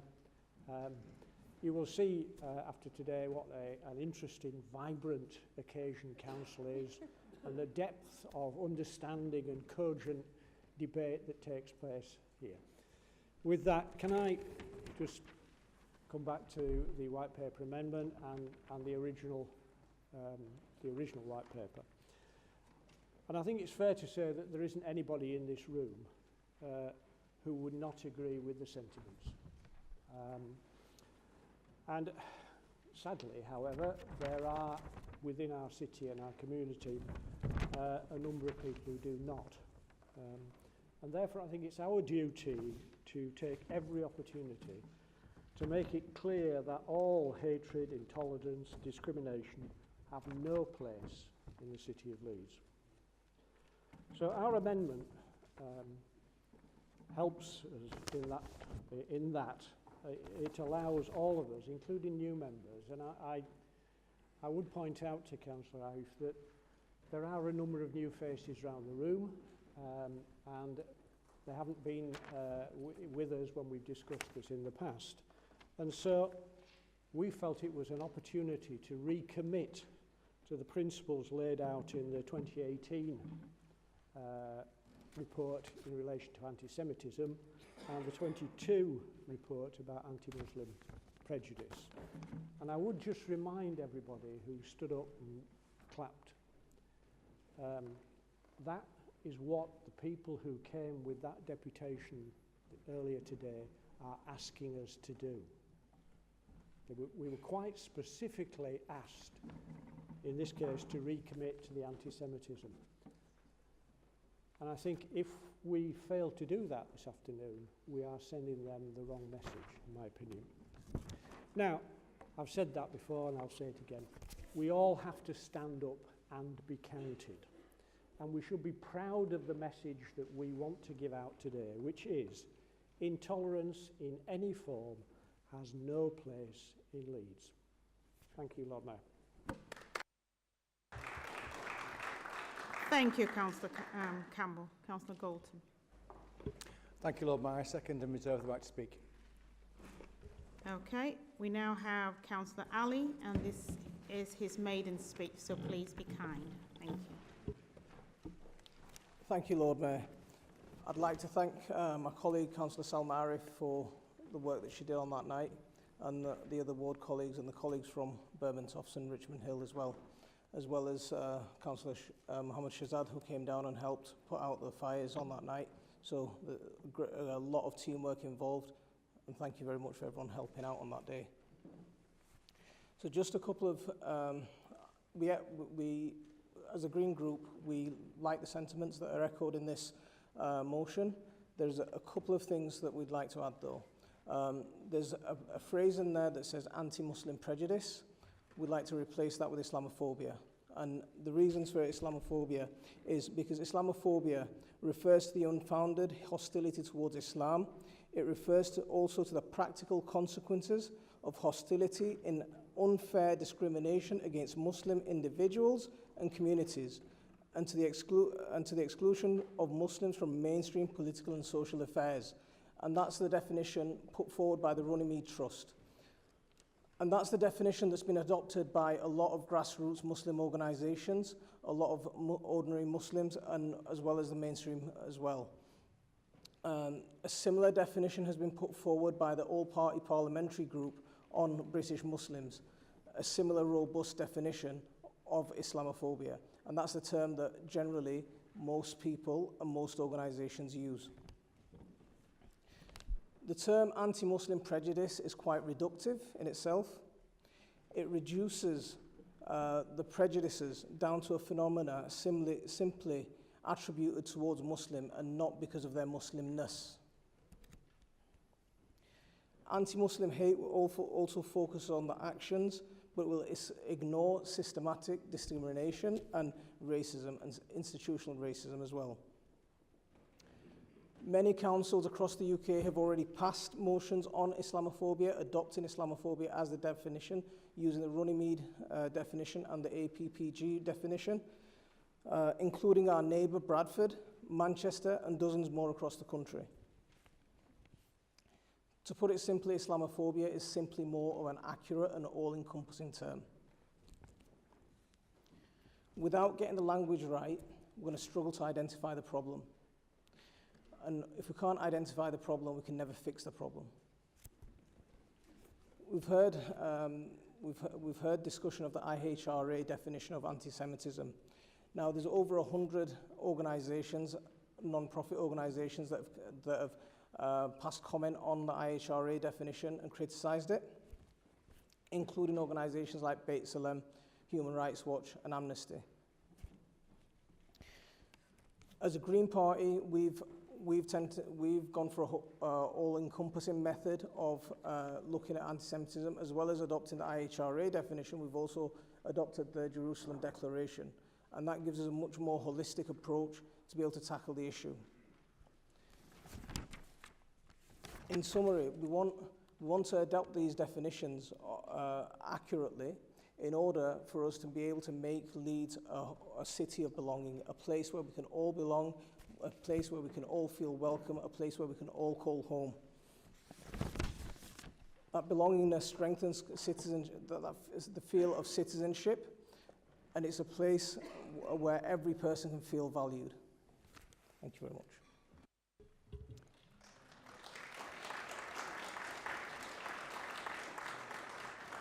Thank you, Councillor Ali. I will now call on Councillor Goodall to second that, please. Thank you, Mayor. I echo Councillor Ali's sentiments about all the fantastic work that was done, both in Hare Hills and across the city during the next set of potential riots, and we should be proud that, by and large, Leeds avoided that. I want to kind of develop the idea of the city of belonging. So I think we're doing great work, but I think we can work even harder. I particularly think we can listen even more to our marginalised communities. So I want you all to imagine that you're, dare I say it, moving away from Leeds. Maybe many of you have lived in Leeds your whole life, but I'm sure there are some people here that have had that experience of moving away. Imagine then moving to a new country. You have the culture shock, you have the bureaucracy. Maybe some of you would feel that leaving Yorkshire. But you know, it really is a massive thing, as I'm sure some of you experienced, to have that experience. You miss your family, everything seems unfamiliar. Add to that, for some communities, the potential for racism, both racism targeted at the individual and structural racism. Add on top of that you could be working with people who are fleeing the most horrific situations, who are already traumatised. The idea of a city of belonging is that everyone feels that they belong to the city, and we work incredibly hard to make sure that everybody feels that they belong, wherever they're from, whether they're from a marginalised community or not. We want to make sure they feel that belonging and that we are truly listening to all of our residents and making sure, I say this as a councillor with an S as well as a councillor with a C, that we are actively listening and hearing what our residents are saying. We might not always agree with them, we might not always agree with each other, but it's incredibly important to listen. Thank you. Thank you, Councillor Goodall. Councillor Cohen. Thank you, Lord Mayor, and thank you, Councillor Arif, for bringing today's white paper. And I would want to associate myself with all that you said in your earlier speech. By any measure, this has been an incredibly difficult summer to watch and experience for all those of us who love this city. Listening to the deputation we had earlier on today from Leeds Against Anti-Semitism, setting out the horrific catalogue of hate crimes and abuse that Jewish residents of Leeds have had to tolerate. In fact, the leader and I experienced some of those while we were on a march against anti-Semitism this summer.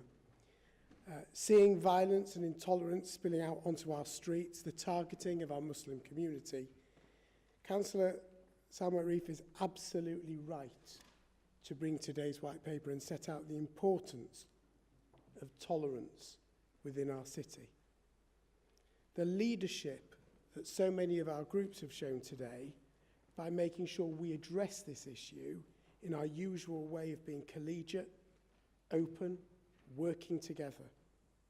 That's the way Leeds City Council and Leeds City Councillors have always sought to address this issue. And it's something that in the nearly 14 years I've been a councillor, it's something I've always been incredibly proud of.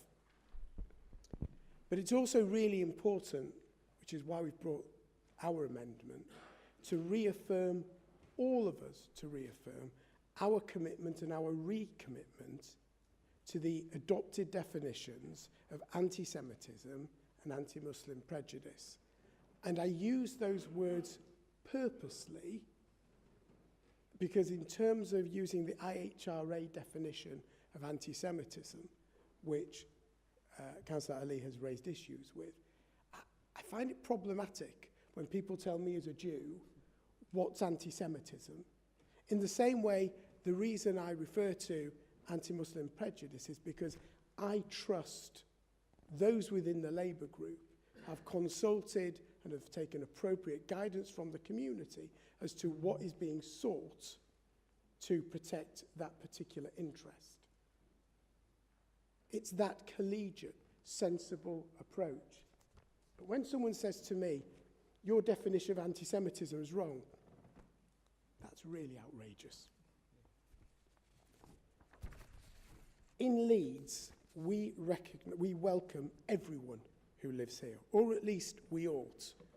Hearing people talk about being a city that welcomes everyone, when I see some of the comments we've made to the student rabbi who was living in our city, really makes you raise an eyebrow.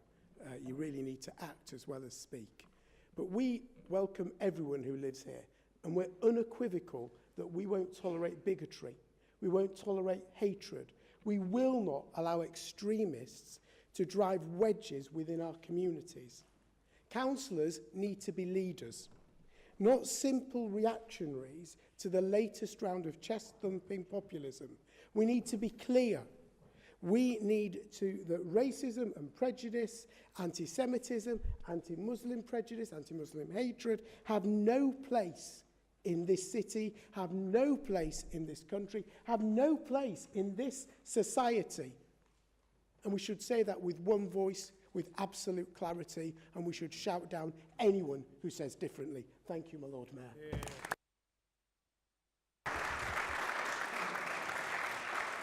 Thank you, Councillor Cohen. I would now call on Councillor Lamb to second that, please. Thank you, Lord Mayor. I second and reserve my right to speak, which I will be exercising. Councillor Dobson. Thank you, Lord Mayor. First of all, thank you to Salma for bringing forward the original white paper. I think the sentiment is entirely right. In a city like ours, there is no place for intolerance of any citizen, and I think that has to be the absolute bedrock of everything we do.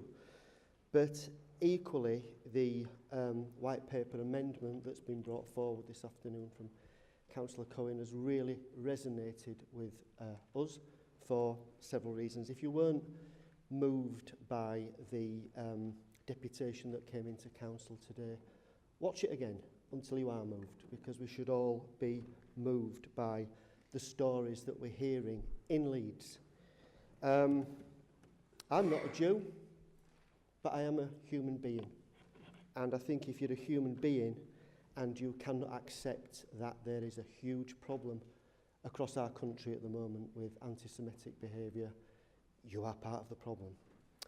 I was born 18 years after the war, and I think my generation of people have spent a great deal of time trying to understand how possibly the abomination of the Second World War and the Holocaust could have happened. And I think it's been a question that's vexed people for decades. What could bring this about?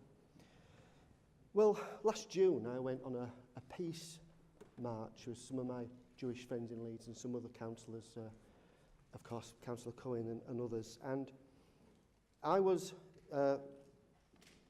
rarely am I scared, but I was scared about being bayed at, shouted at, spat at, abused by people in masks, people screaming at us, trying to push through police lines to get through a normal march. And I thought to myself, you've got this wrong, Mark. All these decades you thought that can't happen on our watch. I'll tell you what, it could. It could. And I think we're on the precipice of another disaster. When Jewish students aren't welcome in Leeds and are made to feel awkward on campus, when a Jewish person's gone into hiding, not on my watch, and not on the watch of my group. So we will be proud to support Salma's very, very sensible words and actions on the night, by the way, thank you. But also to go the whole 9 yards and get behind Councillor Cohen's amendment, because it's the right thing to do. In this council before, we've approved and acknowledged and got behind the IHRA definition. So it's a small step to do it again today. All of us, no exceptions, all of us need to get behind this today, and I'm hoping that will be the outcome of this debate. Thank you. Thank you, Councillor Dobson. Councillor Finnegan. Thank you, Lord Mayor. We would be delighted to support Councillor Arif's white paper or the amendment either way. I was privileged to attend in June the Leeds Against Anti-Racism march and rally to support the Jewish community and anybody who is campaigning significantly against anti-Semitism. And historically, people will remember in Morley we had a BNP issue in the early 2000s at this particular point, a BNP issue. And I have to say, the harassment and hassle that we got from the BNP was less than we got going out on that particular march. And I pay tribute to the Community Security Trust, who dealt with what was a particularly aggressive reaction from some as we walked through the streets in Leeds. And I'm grateful for the help and support that they gave. Notwithstanding, both me and my wife both attended this particular rally. Didn't feel intimidated, but thought, here we are again. All we've got is a different version of the BNP. This sort of bullying that is entirely and utterly unacceptable in a community when we should be promoting community cohesion. So from our particular point of view, we're supportive entirely and utterly of the sentiments within Councillor Riff's white paper. We still think, based upon what I experienced on the streets of Leeds in June, a long way to go in terms of making sure that community cohesion is more than just a slogan. Thank you, Lord Mayor. Thank you, Councillor Finnegan. Councillor Dixon. Thank you, Lord Mayor. I think we all want us all to be unified. We all want to live in society free from prejudice. We all need to become one, irrespective of your race, religion, etc. And I think a lot of what we're missing today is listening. We need to start listening to each other's concerns more. We need to start understanding perceptions and understanding issues that must be key components to keeping our city united. We need to be united against both far left and far right groups that all exist simply to divide us. So I'd like to take this opportunity just to thank the emergency services for keeping us all safe. Our social care staff who work tirelessly to keep the kids safe in most difficult circumstances. And we'll be happily supporting the Conservative amendments as we feel this reflects the residents of our ward. Thanks. Thank you, Councillor Dixon. Councillor Venner. Thank you, Lord Mayor. I'm proud to share how the work we are doing in Leeds makes us well positioned to tackle discrimination, including religious discrimination, and to promote a more inclusive and cohesive community. Where better to start than in our own council-wide commitment to have a zero tolerance policy towards all forms of discrimination and hatred. This commitment to tackle discrimination, including anti-Muslim prejudice, anti-Semitism, and any other form of religious prejudice, is stronger than ever. It underscores our dedication to create a safe and inclusive environment for us all. Our development of a cohesion strategy is another fantastic example of this and has been strengthened by our collaboration with the Intercultural Cities programme. Following a successful visit from the Council of Europe in 2022, we have drawn on best practices and innovative approaches from other intercultural cities to support the development of our cohesion strategy. This strategy will help to bring different communities together and build a stronger, more cohesive Leeds. To ensure the strategy is effective, we've conducted a public survey and focus groups to understand the key issues preventing people from different groups from getting to know each other and forming meaningful relationships. The insights we've gained will inform the development of our cohesion strategy, which I hope to bring to Executive Board later this year. Our equality team also delivers the Leeds Equality Network. This network focuses on service delivery and community-facing work, bringing together public sector workers, the third sector and the private sector. By working collaboratively, we can address the diverse needs of our communities and ensure that everyone has access to the services and support they need. Not only are we advancing this agenda in Leeds, but our equality team is working with other local authorities and has successfully instigated the renewal of a quarterly meeting of a core cities equality network. We are also proud in Leeds to be part of the new Working Together for an Inclusive West Yorkshire Forum. This forum, which includes the other West Yorkshire councils, the Mayor's Office and the West Yorkshire Combined Authority, has been instrumental in fostering collaborations around tensions arising from the Middle East conflict. By working together, we can address these challenges and promote understanding and unity across our region. All of these initiatives are aimed at bringing different communities together and resisting those who seek to create division and undermine community relations. There is always more to be done. We are not complacent about the challenges we face. Leeds is committed to creating a city where everyone, regardless of their background or beliefs, feels valued and included. Leeds is a city where diversity is celebrated and discrimination has no place. Thank you. Thank you, Councillor Venner. I'll now call on Councillor Galton. Thank you, Lord Mayor. Councillor Campbell explained earlier why we put forward our amendment. I know that there was one virtually identical that came from the Conservatives. It's one of the most moving things that you can do is to actually question how you treat other people. And it's only through learning and actually, so things like the IHRA anti-Semitism definition, it's only by actually going into the detail and coming across elements of it that you might think, I didn't think that was anti-Semitism. And then you discuss it and you think, and then you discover why it's anti-Semitism. And how easy it is that what you can say or share can be seen as nothing particular in intention, but in the ears of others can become very much differently perceived and interpreted.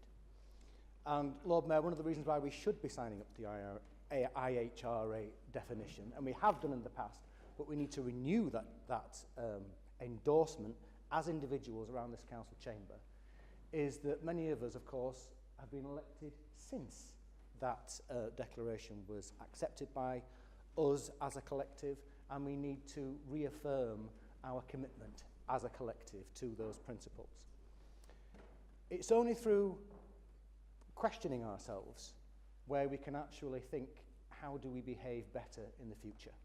I know a lot of people come to this chamber as amateur politicians. They are activists within their party, and they can hold very fervent beliefs in terms of what got them interested in politics in the first place. And these days, of course, we have social media, and social media can be a place where we can express ourselves, but we need to make sure when we are expressing ourselves that we express ourselves responsibly. And if we're not elected, we might not have thought about that too hard. But once you are elected, you have a responsibility. And when you do have social media, your social media is a record of your collective and cumulative thought. And I know that some people have said, well, I was 16 at the time, I didn't know any better, and I'm sorry. And I know that actually the world is different to how I thought and how I expressed it, and I might have been disrespectful to people. This is a hypothetical that's happened to some people. Obviously, I wasn't around at 16 when the social media was around. It was still black and white telly. But once we are elected, if we have had that experience of being on social media and perhaps not being as inclusive and compassionate as we should be, then I think it's only incumbent upon ourselves to look at that and actually recognise it when other people present it to you and show contrition and take a step forward instead of taking a step back defensively. And I think we as a collective, whether we're in parties or whether we're here as a council, we all have responsibility to support our colleagues to do the right thing. Thank you, Lord Mayor. Thank you, Councillor Dalton. Councillor Taylor. Thank you, Lord Mayor. It gives me great pleasure to speak in this white paper, which is passion to my heart as a migrant. As chair of the West Yorkshire Police and Crime Panel, I would like to speak about the important work of our police force in the fostering community cohesion and ensuring the safety and well-being of all of the residents. Our police officers show unwavering dedication and commitment, often going above and beyond their days. Their effort is building trust, strength, relationships within our diverse community has been exemplary. They not only maintain law and order, but also their crucial role in bringing people together, fostering sense of unity and respect. Leeds has become significantly more culturally diverse over the past decade alone. This is brilliant work to progress our intercultural city ambition and maintain strong community cohesion. The panel and I have worked closely with Alison Law, our Deputy Mayor for Policing and Crime, to ensure that our policing strategy are inclusive and reflective of the needs of our community. Alison has a passion for inclusion and has been tirelessly in promoting diversity within the force, which has been instrumental in giving these issues focus. Our collective effort and the protective approach of the Chief Constable, John Robinson, are supporting the recruitment of a more diverse police force, one that brings representing the community it serves. Not only improve trust and communication, but also enhance effectiveness and policing. It is welcome that initiative and prioritize not only address but also the roots of cause. For example, West Yorkshire Police have forced excellent work in relation with Children's Social Care, the Early Year Action Team that is based in our Early Help Hub, work with other early help, professionally committed to putting support in place for children and family at an early age to avoid escalation.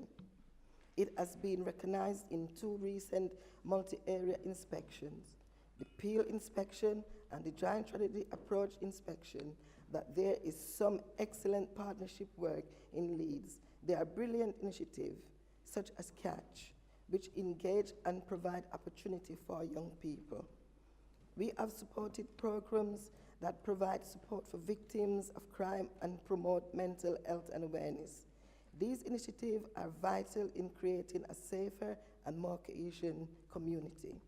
Going forward, we must keep valuing the strength and contribution to our diverse community. By engaging with community and using the lived experience of its members, we can better shape future services and continue to build stronger relationships. Lord Mayor, I would like to extend my heartfelt thanks to all our police officers for their hard work and dedication. Their efforts have made a significant difference in the lives of many, and for that, we are truly grateful. I know we will continue to work together, support each other, and strive for a city where everyone feels safe, respected, and valued. Thank you, Lord Mayor. Thank you, Councillor Taylor. Councillor Lewis.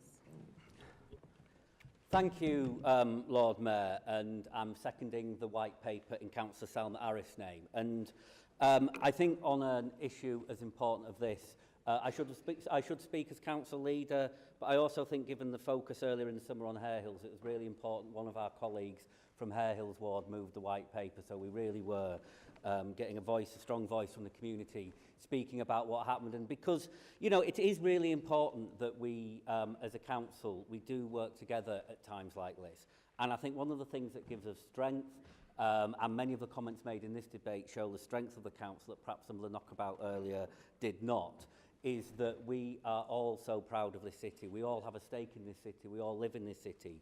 But we also know full well some of the challenges in this city. We are, as Councillor Venner said, working as administration and across the whole council to bring forward a new cohesion strategy. But that strategy, the power in that strategy won't be that we've agreed it. The power will be is how it works on every community and every street in Leeds. And it is the work that we can do together, and this council chamber is a good reflection of the diversity of the city, of the different community of the city, and it is a work we can do together, not just to have a document that we work on, but to have those relationships in the city. And I think there is a lot we can be proud of in difficult times. We, as Councillor Arif talked about in Hare Hills, people came together to see an incident of disorder dispersed and resolved as quickly as possible, and many people in this council chamber were part of that, and people should be proud of that, and we were able to do that. Later in the summer, when we saw the spectre of the extreme right wing, something that nobody right-thinking wants to see, and to understand the fear that the presence of the extreme right wing can cause in all communities in Leeds is palpable. Nobody wanted to see that, but the response we had as a city, and avoiding some of the scenes elsewhere in the country, I think again speaks to our strength as a city. You know, I talk about the lived experience of the council chamber. I'm the first gay man to lead this council, and I know the support that everybody and many across this council chamber have given the LGBT communities at times of joy when we have our annual Pride Festival, but also when we've had tragic and terrorist events targeted at the LGBT community, like the attack in Orlando a few years ago, and people came together, and I was proud that so many people came to support us at that time. And that's what allyship really is about, and it is so important. But as a gay man, I would never have anybody who is not part of the LGBT community tell me what homophobia was and was not, and that is an important part of being a strong and tolerant city, is that we all listen to each other, we listen to the communities in the city, and we act on what people are saying. Everybody's voice is important, and that is so important. In the few moments I've got before the red light comes on, again, there were so many, Councillor Taylor spoke about the work the police have done to support it. There were so many council officers involved in the disorder, in the aftermath of the disorder. People look after, keep people safe, people clean the streets. Everybody came together so well, and I know we support them. The managers support people in the service who may have gone through difficult times, and that is such a strength of our council staff. And I won't want to finish seconding Councillor Harris' white paper by making that absolutely clear. Thank you, Lord Mayor. Thank you very much, Councillor Lewis. Councillor Lamb, would you like to say? Thank you, Lord Mayor. There's been some incredibly powerful contributions to this debate, and I'm grateful to Councillor Arif for bringing this white paper. I agree with every word that she set out. I agree with the sentiments she set out. I join you in applauding you and all of your colleagues in Hare Hills and the associated colleagues in your community for showing the best of people immediately in the aftermath of seeing the worst of people in our community. What makes Leeds a great city is the incredibly valuable contributions from people from all over the world and our own population that have come together and worked together and been tolerant and made huge, huge contributions to make our city what it is, which is a fantastic, tolerant, vibrant place to live that we can all be incredibly proud of. And even at the worst, we saw the best of Leeds come together. I have to say, Lord Mayor, as much as I support that, I'm supporting the amendment in the name of Councillor Cohen. I take no pleasure in having to do it. I wish we did not have to reaffirm our commitment to the IHRA definition of anti-Semitism. I wish we did not have to reaffirm our commitment to anti-Muslim prejudice. Other colleagues have alluded to the reasons why. I agreed with every word Councillor Galton said. My only criticism, I don't think you went quite far enough, Councillor Galton, because when we see anti-Semitism or anti-Muslim prejudice in our city, it is incumbent on us to call it out and say so. I have to say, Councillor Ali, I was perhaps naively thinking you might take this first opportunity in council to address some of your previous anti-Semitic comments and tweets and videos and apologise for them. And I have to say it's quite some chutzpah for the Green Party to ask you to be the person that calls on a welcoming and belonging city. I wonder how welcome and belonging the Leeds University's Jewish chaplain felt when you called him a creep, when you called him an absolute lowlife, when you called him an animal, and the things that came beyond that. I wonder how people in the Jewish community felt when the day of the attacks in October last year, you tweeted, "White supremacist European settler colonialism must end," with the hashtag Palestine, hashtag freedom. That is anti-Semitic. That is anti-Semitic. And Lord Mayor, when those... Lord Mayor. Sorry, could we let him finish, please? Thank you, Lord Mayor. That's fine. Lord Mayor, we have given the Green Group 3 months at their request to calmly, privately and diligently address these issues and the legitimate concerns that people have raised. They refused to suspend Councillor Ali while he was investigated for anti-Semitism. We now understand there is no case to answer, but we're not able to see exactly what was considered. I don't know if those 2 comments have been considered. If in the Green Party you dare to espouse women's rights, you are suspended. But if you make anti-Semitic comments, you're not. And that's not acceptable. And I'm sorry, Councillor Stables. I'm sorry. This is... Sorry, if you would give me the time to finish. It is not a personal attack. I'm saying things that are a matter of record. I take no pleasure in saying it. I wish I didn't have to. I wish you had taken one of the many opportunities over the last 3 months to address these concerns. I was on the march, as many others have alluded to. I was frightened. I'm not easily frightened, but I was. It was intimidating. You've heard directly from the Jewish community how frightened they are in our city. And some of these comments... one second, Lord Mayor, please. Some of these comments are not acceptable. I've been interrupted for about half a minute. Thank you. Yeah, that's okay.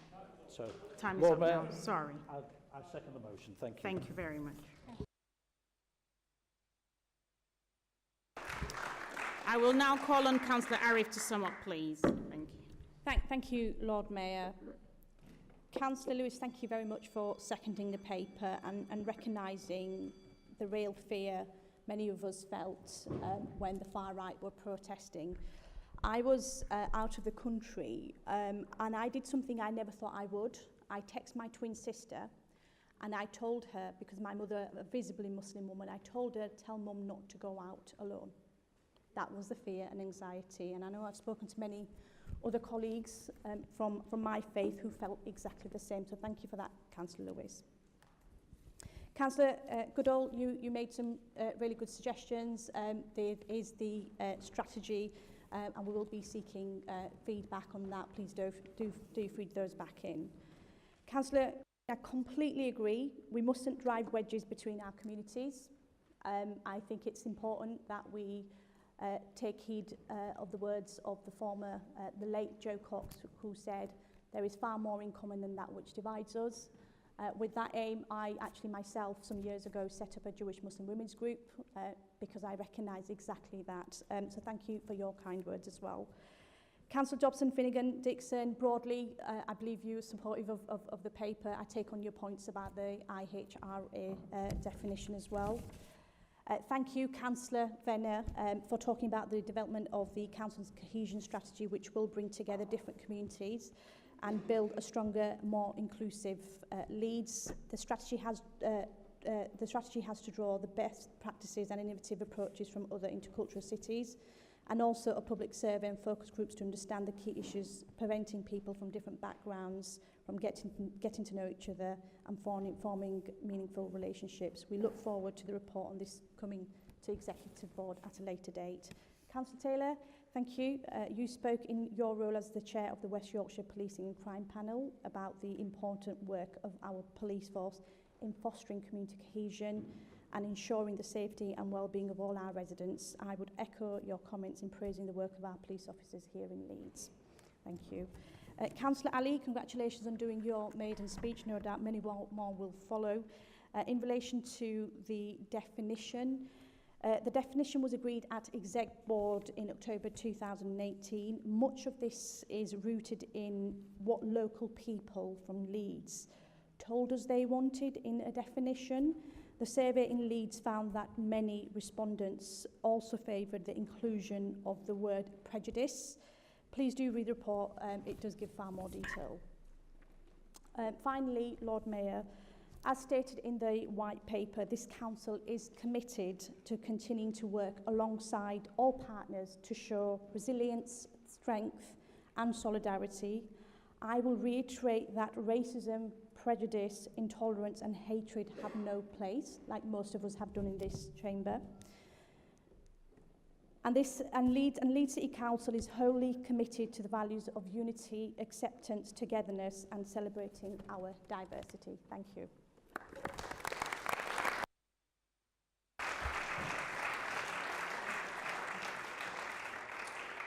Thank you very much, Councillor Arif, and that was very well said. Okay, time for the vote. I will now call for the vote on the amendment in the name of Councillor Campbell. Those for? Those against? Any abstentions? That's been lost. Next is to call for the vote on the second amendment in the name of Councillor Ali. Those for? Those against? Any abstentions? That's been lost. Next, to call for the vote on the third amendment in the name of Councillor Cohen.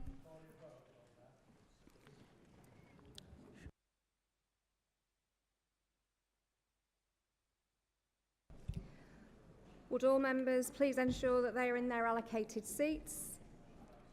Members have requested a recorded vote in respect of the amendment.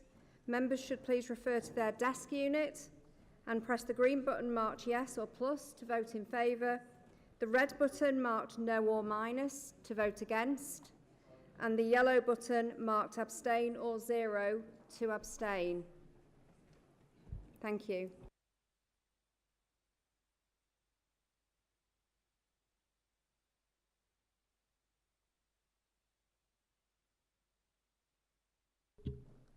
Okay.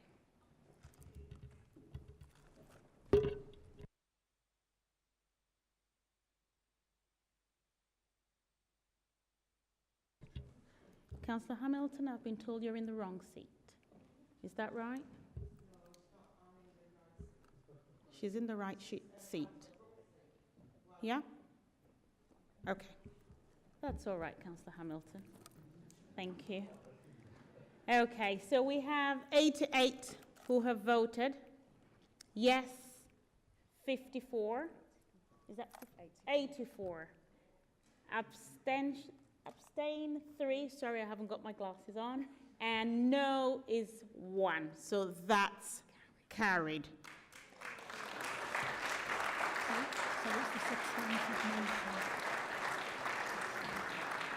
Okay. Well done, members. To call for the vote on the substantive motion, those for?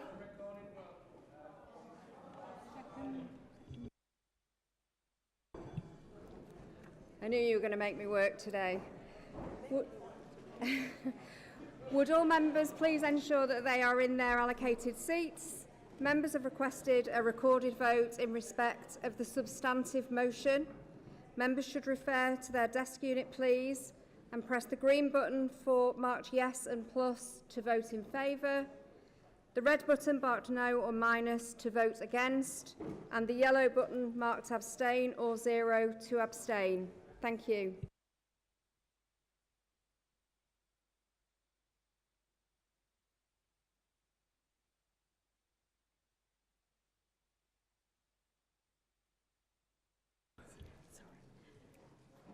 Okay.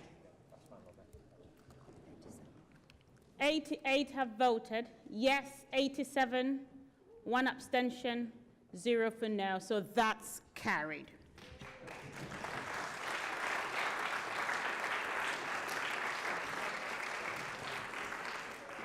Thank you very, very, very much, members, for being great today, and to say thank you to everyone who has made sure today has gone smoothly. I'm still speaking. Thank you. Lord Mayor Office staff, governance team, each and every one of you, huge thank you. And I hope you all have a wonderful evening. Take care. Thank you.